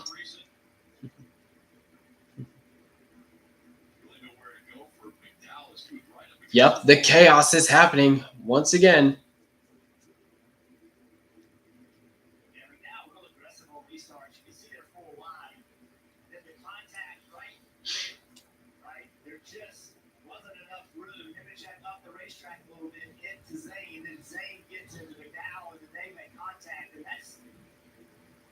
It's just racing. I mean, you're asking the guys are asking so much of their cars, and sometimes it's just not enough room.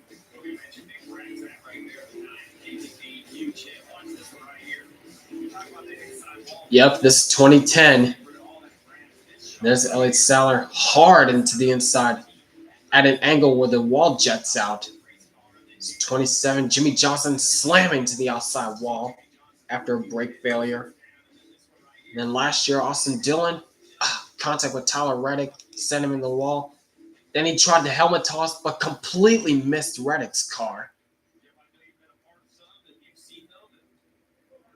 It really shocks me how aggressive, I don't know how to put myself in the mindset of these drivers because it's 160, 170 miles an hour, and they are asked to race it like a short track, and they do. Their elbows up, pushing and shoving, filling every hole that's available, 2 wide, 3 wide. Like right there, the 42 was coming up. I'm not sure if it was going to, but that's where his car was going. And the second one was holding his position because he knows if he breaks the gas, he's going to lose 5 spots. If you lose 5 spots, you may have a middle back. Right. Well, the caution means as we come back, there will be see if we can get Yep, everybody's starting to get anxious now because we're coming to the end of this race. Less than 40 laps to go.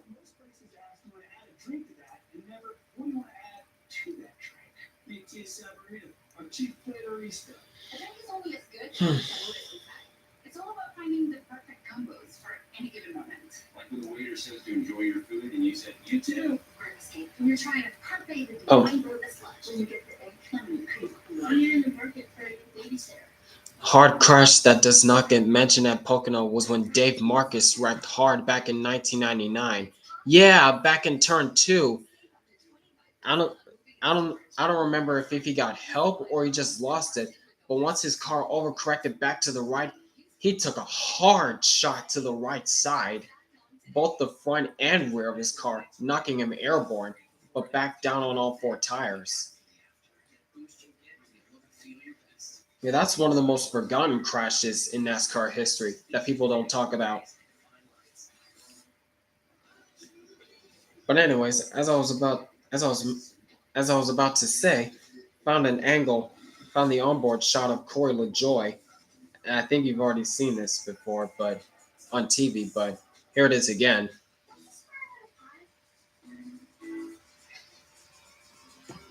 Something's just out like the 2x2x2 at our home. 2 eggs your way, 2 chicken strips, and 2 buttermilk pancakes. Monday through Friday, all for $6.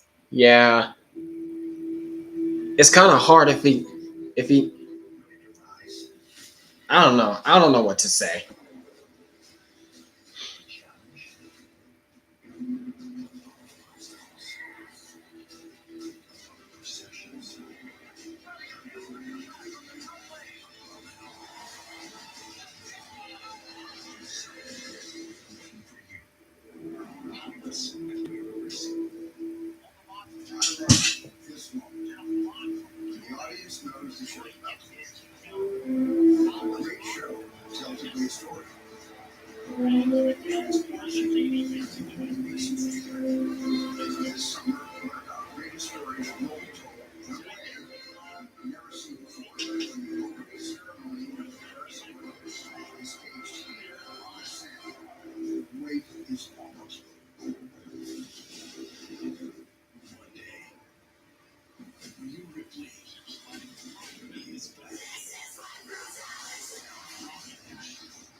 top scored in the fourth position is Joey Logano, and Parker's with Paul Wolf. Right, Grant, let's catch up to it with him and ask some serious questions here. So we know you're good on fuel, but you're now in position. Do you have the speed to contend, and where do you want to choose on this restart? Which lane you got a team in? Yeah, I mean, we're good on fuel, and obviously we found the track position. Obviously, it's engaged with that all day. Really about the fuel tires and seat. He worked a lot of speed, so it's all about trying to time some of those cautions when you want to pit. Obviously, we've gotten good at it now. We got the track position. Yeah, we've worked on shelter full all day, and I think we've got pretty reasonable speed. I think us in the 12 are real close. And, they've shown speed as well in the front, so we got a shot at it. So that's what we hope for. After your last pit stop, you're in the top 5, got a shot, and it's good for us. Marty, they got a shot. That's all you asked for. His teammate Ryan Blaney has a shot as well. He's in the lead right now. So Jonathan Hassel, I'll ask you the same question your driver's been asking you. The last caution bought you enough fuel to get to the end. Does this one buy you enough for an overtime? Yeah, we certainly worked good when we pitted, but these couple cautions have come at a pretty opportune time for us. So I think we're in good shape now. We can go race for the win. I see Blaney just the outside there. Is that something you would stick with in subsequent restarts? Yeah, the outside seems to be preferred here at Pocono with both guys from the lead taking the outside. It's been pretty good to us today. All right, can Blaney get a second win in the last couple of weeks? About to find out. So Blaney takes the outside. We've got Hamlin behind him, Logano behind Hamlin. So the outside line, those three lined up. So Logano actually gave a lane up. He could have gone to the bottom if he started on the inside. He actually gave a lane up. He could be where the 24 car is. He said, nope, I don't want to be there. I want to be on the outside. That's, you would think, hey, why would you never give a lane up? You really just think it's the momentum that's going to be better on the outside lane. There's no doubt. The top is the way to go on the restart with a computer. But when you get this far back, what really matters is what does the line in front of you do? How well does it get going? We've seen these accidents, kind of in the middle of the back of the pack. But we've also seen them on the front. We've seen Alex Chastain and Larson. With 30 to go, I expect the front two rows to probably play a little bit nicer. But as those long laps wind down, the aggression through one will continue to go up. How about the 48 at Bowman? Right here, back on the front row again, doing his last speed. It's funny how confidence works, right? I love the conversation with him before the race. We started talking about it earlier. I asked him off camera, hey man, did it really mean more? And he's like, yes. Like that race was a massive in my career. It was great for me. I had all these injuries, the head injury, and to win after all of that. All right, 30 laps to go. Now it's Alex Bowman up front once again. So it's Blaney, Bowman, Hamlin, Byron. Well, no. It's Blaney, Bowman, Byron, Hamlin, and Truex, the top 5 now. Let's see what happens this time. And can they make it through turn 1 this time? Let's see. Green flag.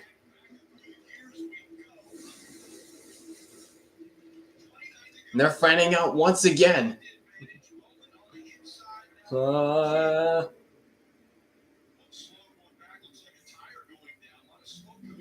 Ty Gibbs blowing up. Got a lot of smoke coming out of the exhaust.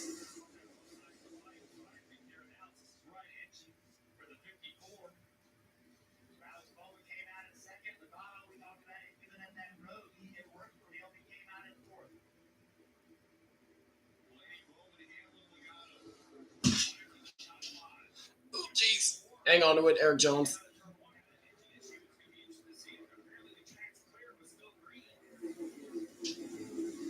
Yep, Yep, Ty Gibbs is done. Grandpa! Stop sounding like a pterodactyl! Are they going to stay green or are they going to throw the caution? Because he's out of the racing line. 3 and the caution is out.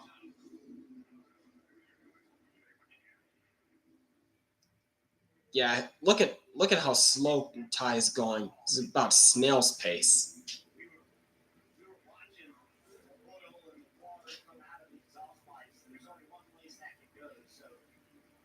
sorry, you want to throw that caution because you want to give everybody green flag maybe, but I think it's 100% the right thing to do. Yep, and there it is. It just went kaboom. Yeah, that car just went kaboom.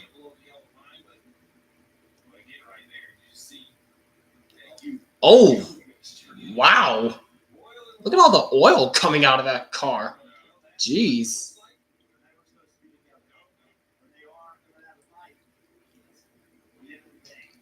Why does every race end in chaos? Well, I just hope it doesn't end up like how Nashville was 2 weeks ago, when there was 5 overtimes, too much chaos. I just hope for that to not be the case again. Yep, and Gibbs is stalled.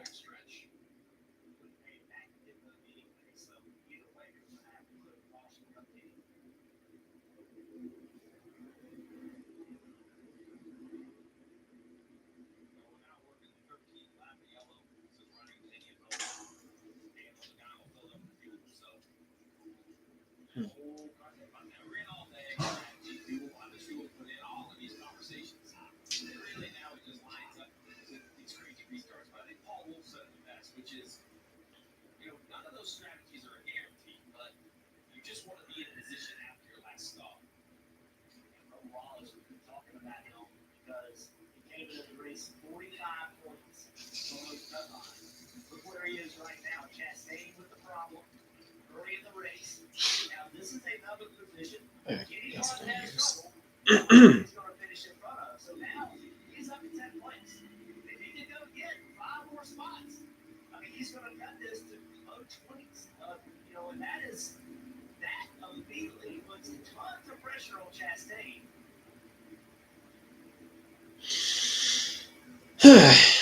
Alright. Jeff, you talked about the 48 Alex Bowman really go right before that restart. I'm gonna blame myself a little bit that I think we move on a little too fast. Right? It's natural. We go back racing every single week. When you look at Alex Bowman, Alex Bowman's highs and lows. Yep.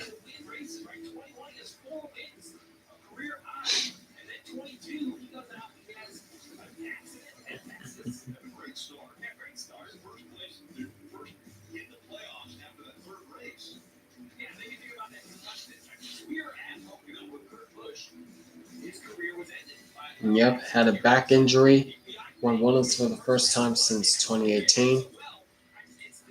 Then just last week, broke an 80 race winless streak at Chicago.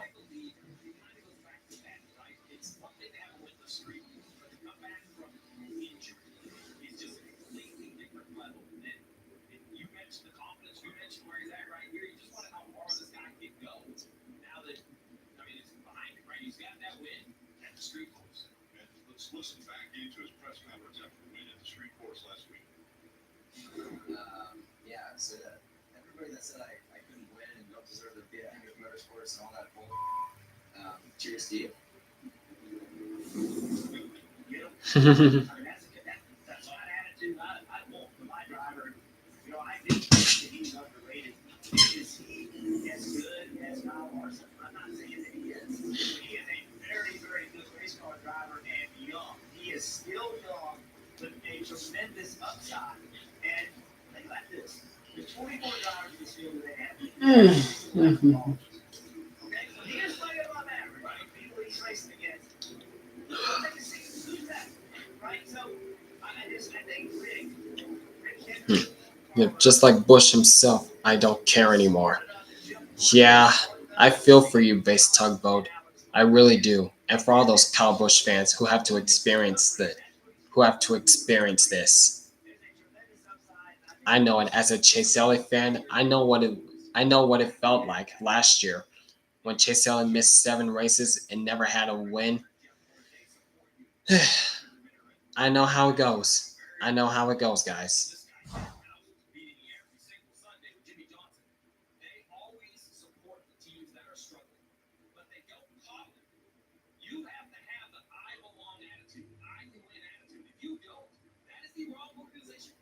Some people can't find that attitude, and you have to have it because Mr. Hendrick kind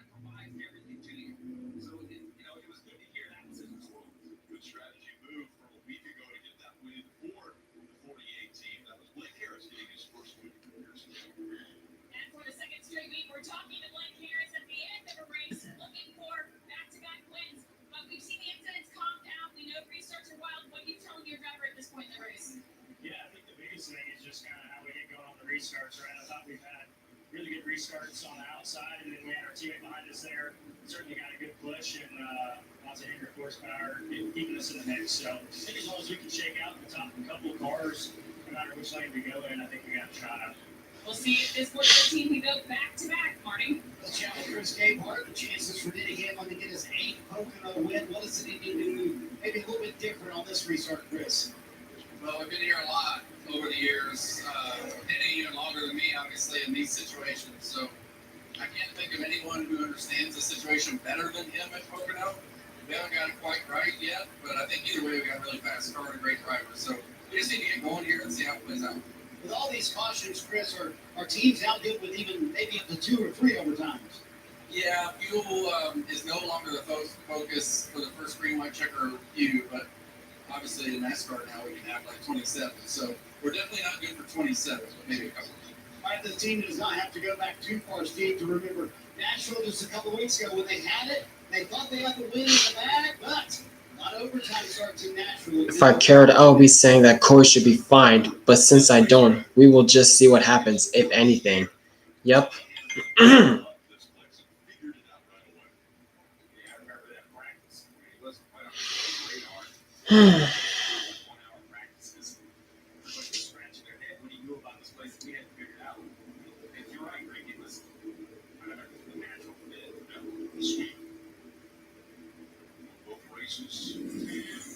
So that's where everything started. But this is what's so great. Like, look at this lineup. You see Ty Gibbs climbing out. That speaks to Morgan. That's such a great car. I mean, the lineup we have here racing. Yep, and Ty Gibbs to the garage. And he was having a decent run as well.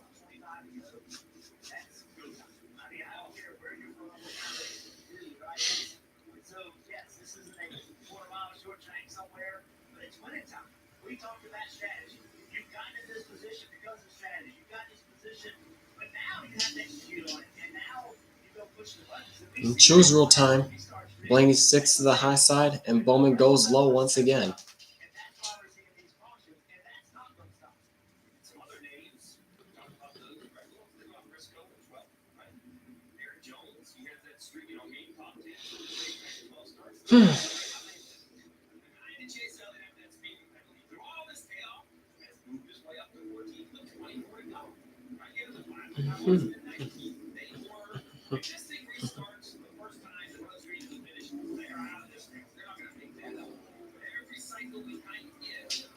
If there was any hope that Busch was going into the playoffs, none remains. Yeah, like I said, he's pretty much in a must-win situation, and he's 102 points back from the cut line. I don't know how this is gonna work. But next week we're going to Indianapolis. They're going to the Brickyard next week, so keep your fingers crossed. I don't know if he'll able to win, but we'll see.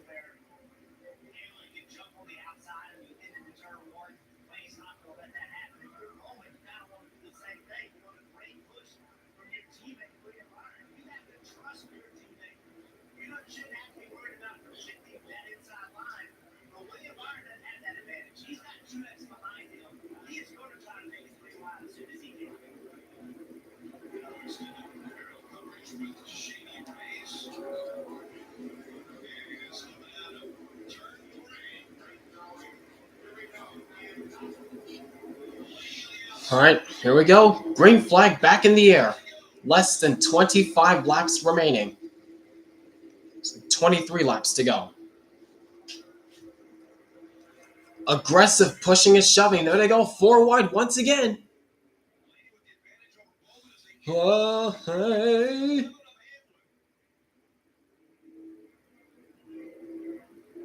Blaney breaks free.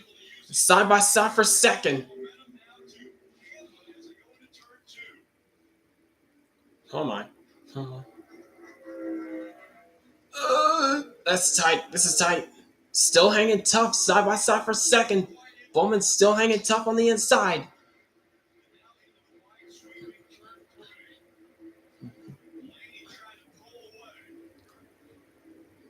Right. With those two running side by side, Blaney's taking advantage of that.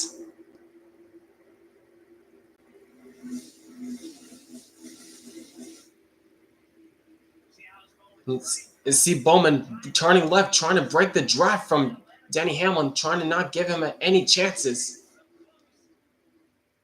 Is he going to clear him this time? Yes, he will. Bowman to second, taking it from Hamlin. Meanwhile, this madness going on between Logano and Truex. Oh, and Logano goes to fifth. Not clear yet, Truex. 3 wide back there. There goes Keselowski, taking advantage of Bubba Wallace and Christopher Bell.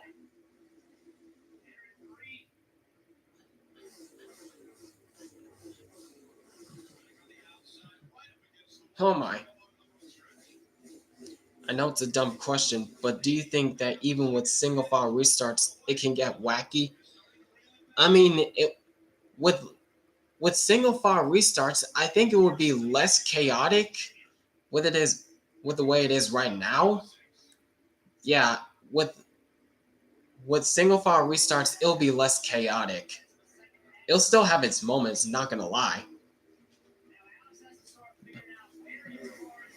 But that's just me. Mm-hmm. Mm-hmm. Yeah, I know, it can still get wacky, not gonna lie. But it wouldn't be as chaotic as double file restarts. Because you're thundering in the first corner almost 2 or 3 wide, almost 3 or 4 wide, entering the corner.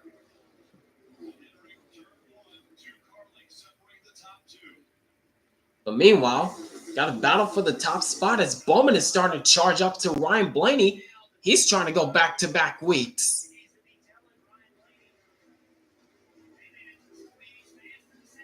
Busch has to play the PR game in order to not create further conflicts. How is he going to do that, Base Tugboat? That was a good corner through turn 2. Well, Blaney saw where Bowman was running. He went high to block. Oh, look at this. Doing that snake maneuver. Blaney's doing that snake maneuver. Same thing that he did in 2017 when he went on to win. Yep.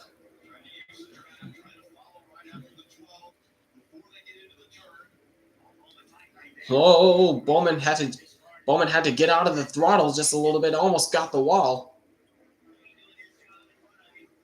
The last year's single file restarts were the norm in the Cup Series was 2008. Yep. And they started doing double file restarts at Pocono, as a matter of fact, in 2009, the first Pocono race, when Pocono used to have 2 dates, but now it's just only 1.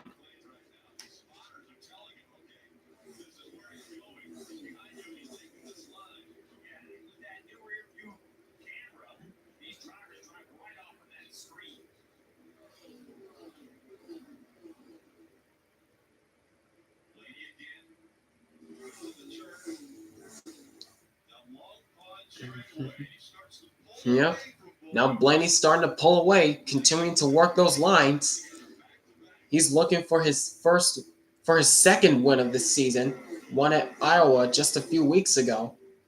Now he's looking for his second win of the season.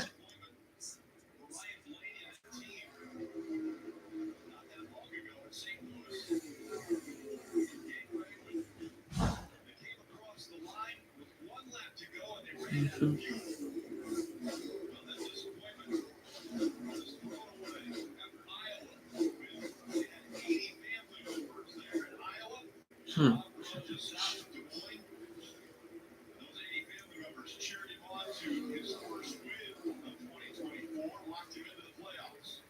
Yep.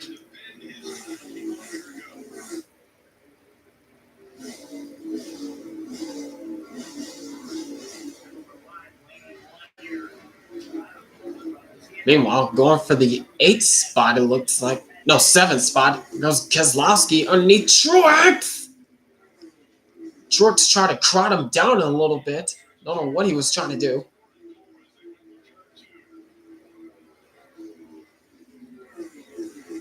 And it somehow worked for Truex as he maintains the 7th spot from Keselowski.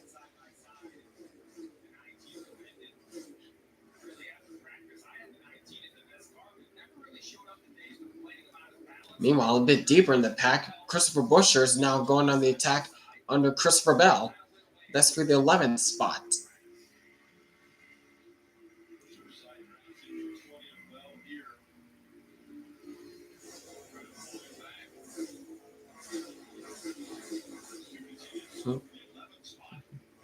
And Keselowski's trying again on Truex for the 7th spot.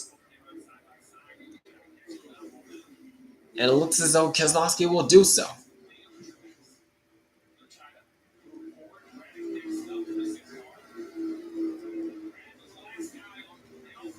Oh, Elliott, that's a bit risky.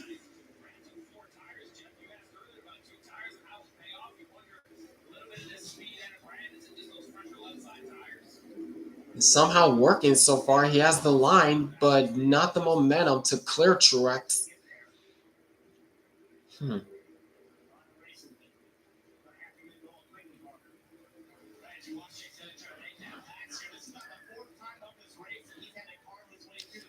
Oh.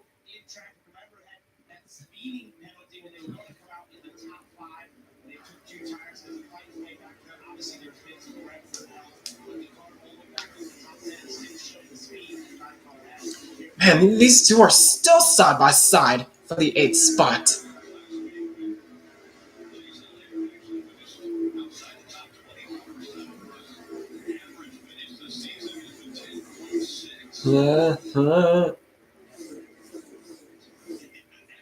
Holy cow, this battle's still going on.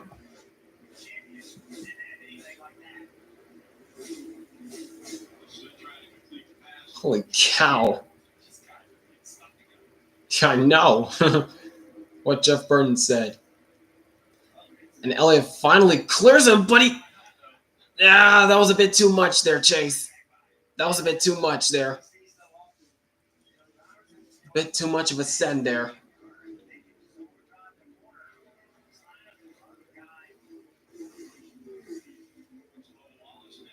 Now he's under attack from Bubba Wallace. Going around the outside, nothing there.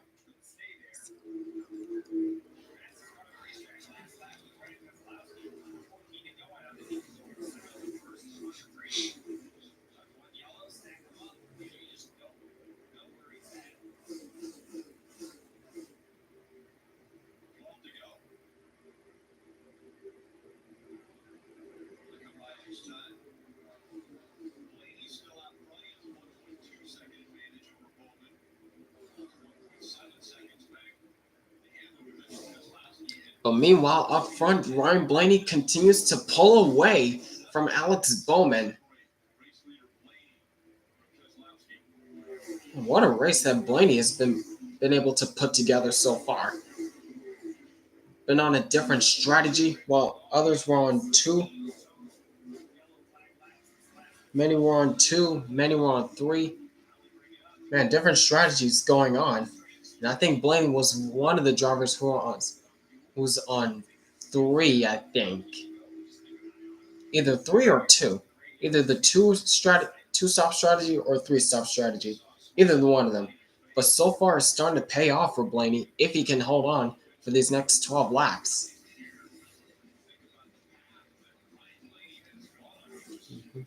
And this is the same track that Blaney got his first career win at.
Coming back around this time by 10 laps to go.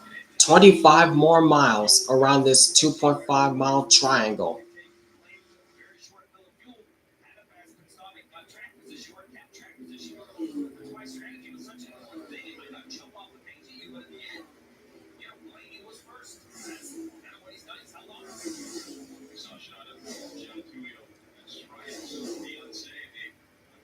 Since becoming engaged, since he won the championship a year ago.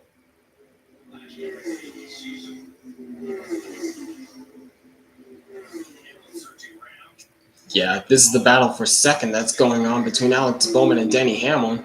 Hamlin trying different lines to try to find a way around Alex Bowman.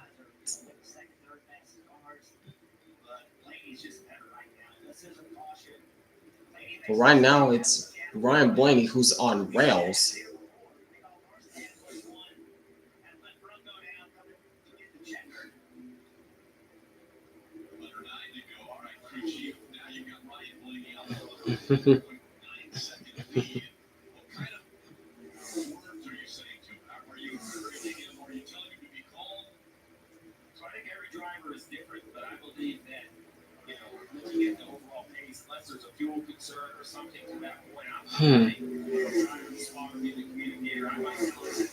Yeah, a lot of... Whoa, geez, Hamlin, where are you going?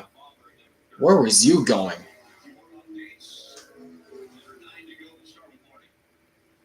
Could it be career win number 12 for driver number 12, Ryan Blaney? And he said the championship last year really changed his perspective on things. He learned not to let every little thing bother him, every week bother him, the things that don't go well. Hamlin's car is getting better in the long run, but it is a little too late. Well, that is if a caution doesn't come out. Still got 8 more laps to go. Yeah, that's if a caution doesn't come out in the next 8 laps, which I hope not.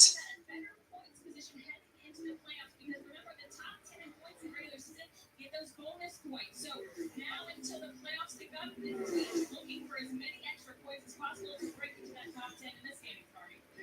Another strong run for Denny Hamlin sitting in third right now. He radioed to Chris Gabehart a moment ago, said the car is just too tight. As I said behind him, Gabehart said, "Corey, hey, don't worry about me. Don't talk to me, Rick." Oh man, look at the speed that Hamlin got around the outside. He'll easily take second spot from Bowman. Holy cow. Holy cow.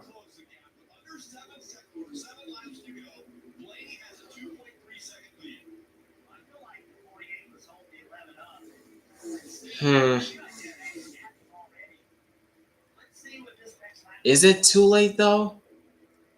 Still got 7 laps to go. The gap is 2.3 seconds. Almost 2.4.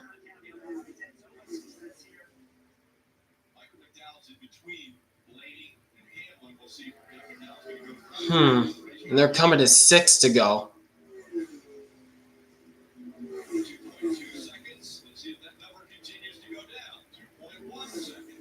Oh dear.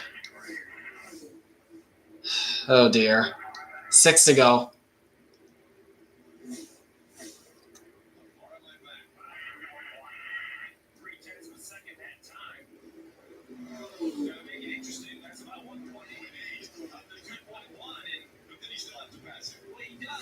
Yeah.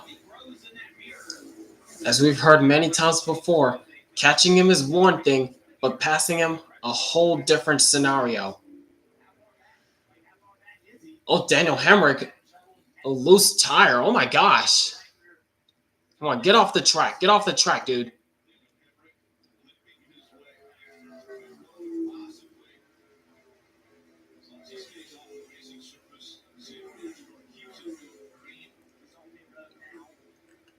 All right, he gets on pit road. Thank you. All right, this time by 5 laps to go for Ryan Blaney. 5 to go.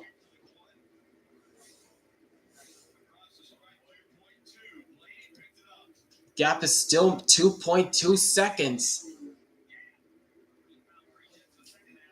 Blaney started to pick it up just a little bit.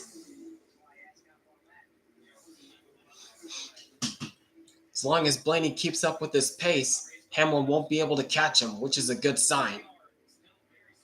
And hoping there's no caution. Hopefully there's no caution from this point on.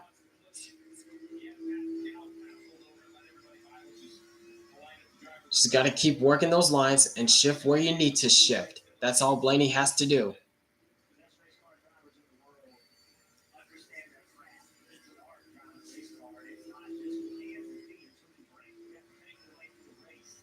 Nope, 2.3 that time at the line. 2.3 back. Picked up a 10th. Mm-hmm.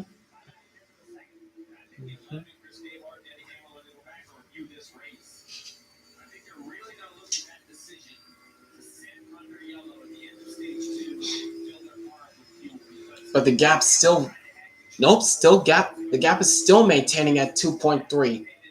By this time, Denny Hamlin has pulled away from Alex Bowman. He's doing everything he can to try to close the gap, but I think it's too little too late for Hamlin.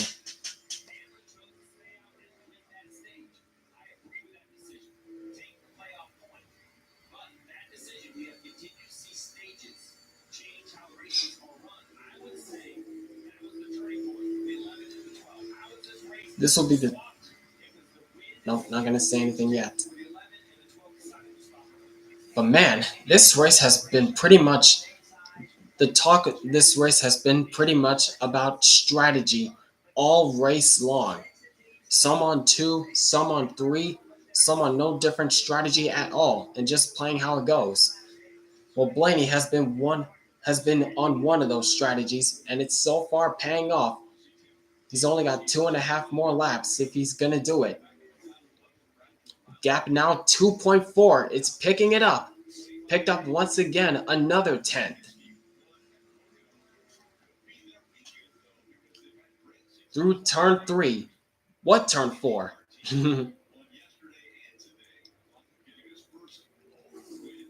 He's picking them off one at a time. This time by 2 laps to go for Ryan Blaney. 5 more miles. 5 more miles around this tricky triangle.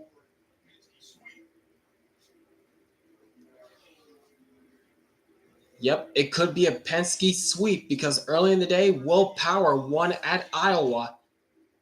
Well, actually, yesterday at Iowa, Scott McLaughlin won the first race at Iowa. Then earlier today, Will Power won at Iowa, the second race during the Iowa doubleheader for the IndyCar Series. Now, Ryan Blaney's trying to complete the Penske sweep by winning here at Pocono. He's got to get through turn 3 first, then take the white flag. Hamlin 2 seconds back, trying to close as much as he can, but I think it's going to be a bit too late for him. Rounding turn 3, this time by white flag. 1 lap to go. Sponsored by Credit One Bank for Ryan Blaney. Gap is 1.8 seconds back. Through turn 1, 14 degrees of banking, named after the late Trenton Speedway. After a day full of strategy, it is all coming together for Ryan Blaney as he makes his way down the backstretch for the final time. Down the long pond straightaway, now into turn 2. 8 degrees of banking named after Indianapolis. Through the tunnel turn. Gap is 1.6, but the gap is too large for Hamlin back there. Now coming into turn 3. 6 degrees of banking named after the Milwaukee Mile. And through turn 3, what turn 4? The strategy that Ryan Blaney was on paid off, and he's going to get his second win at the Tricky Triangle.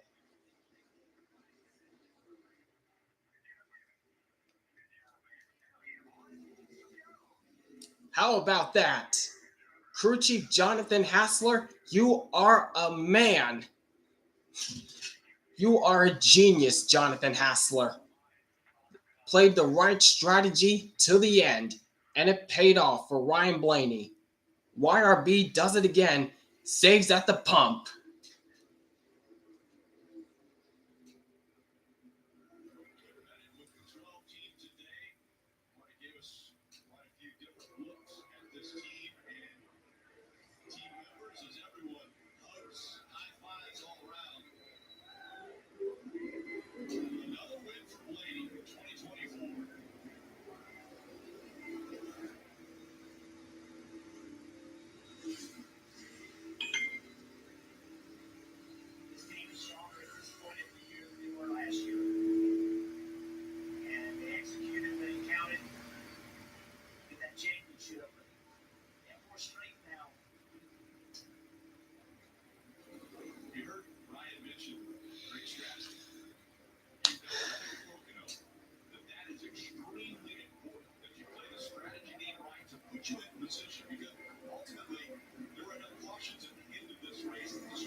on the front stretch once again.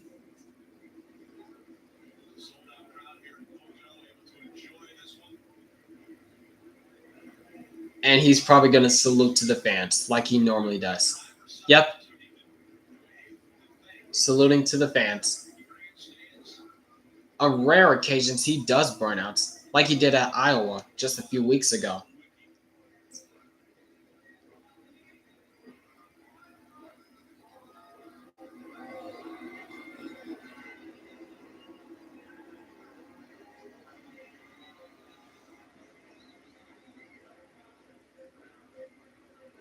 Gets his second win at the same track where he got his first win of his career.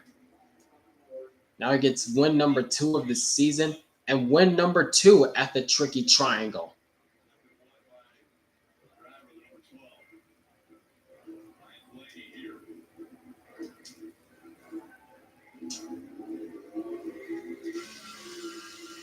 Oh, is he burning it? No, I thought he was doing a burnout.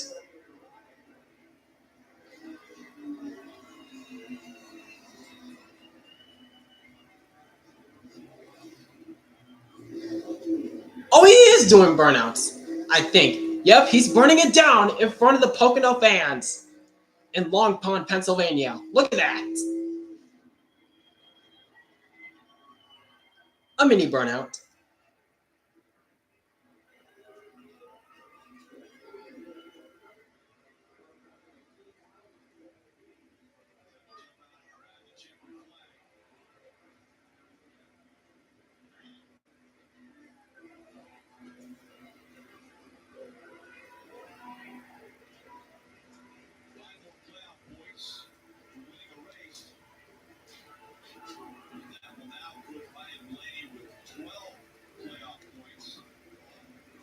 What type of music is that playing in the background?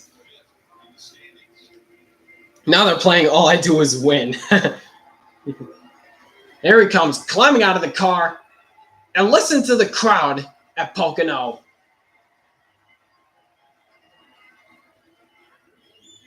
Chase Elliott, I hate to say it, but you might have some competition for most popular driver. This afternoon, we're right a month ago. You guys had 0 wins, 2 in the last 5 weeks. What has clicked? I think just really kind of falling in place for us. I feel like we've gotten to a great place on speed the last 2 months, especially, and I feel like we honestly had a couple of races slip away from us, which I thought we had a good shot at winning. So it's nice to just stick to the plan today, you know, and kind of our plan was just trying to have transition with the end. Your car was fast enough, so we're super proud of Jonathan, the whole 12 boys. I mean, oh gosh, what that was amazing. Appreciate the Lars, the Worth group, Advanced Auto Parts, XMD, everybody who makes this possible. So cool to win here again.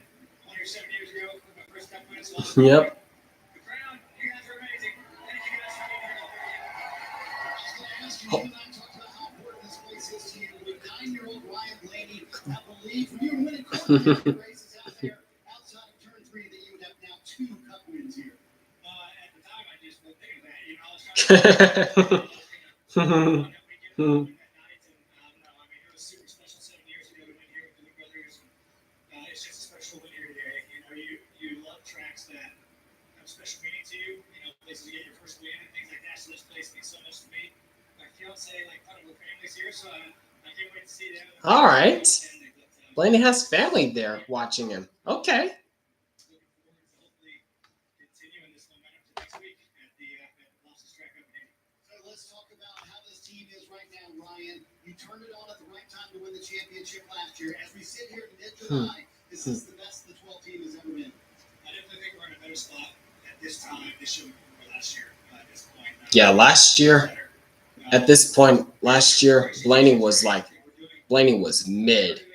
Had no top 10 finishes, at least for about 15 races before before his team clicked it at the right minute. At the right time, actually. They worked their butts off, you know, to try to get better and deal with the drivers when they say we need to get a lot better. So appreciate them, appreciate engines, appreciate all the work that they do, continue to do. Go USA. There you go. The sellout crowd gets to celebrate with Ryan Blaney Yep, congrats Ryan Blaney on a win at the Tricky Triangle. And the first win for the sponsor Wabash. For the sponsor Wabash, I think.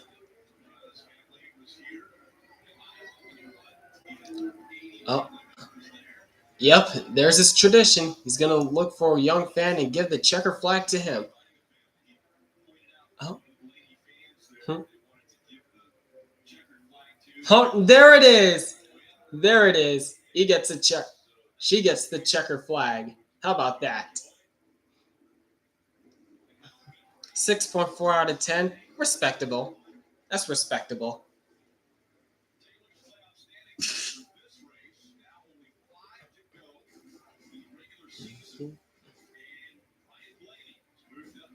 Yep, Ryan Blaney now is now the lone driver so far to have 2 wins this season, while everyone else has either 3 or or 1 win this season.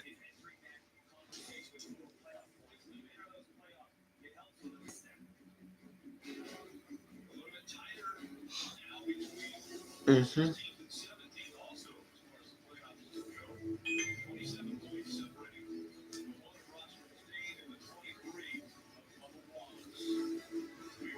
Huh.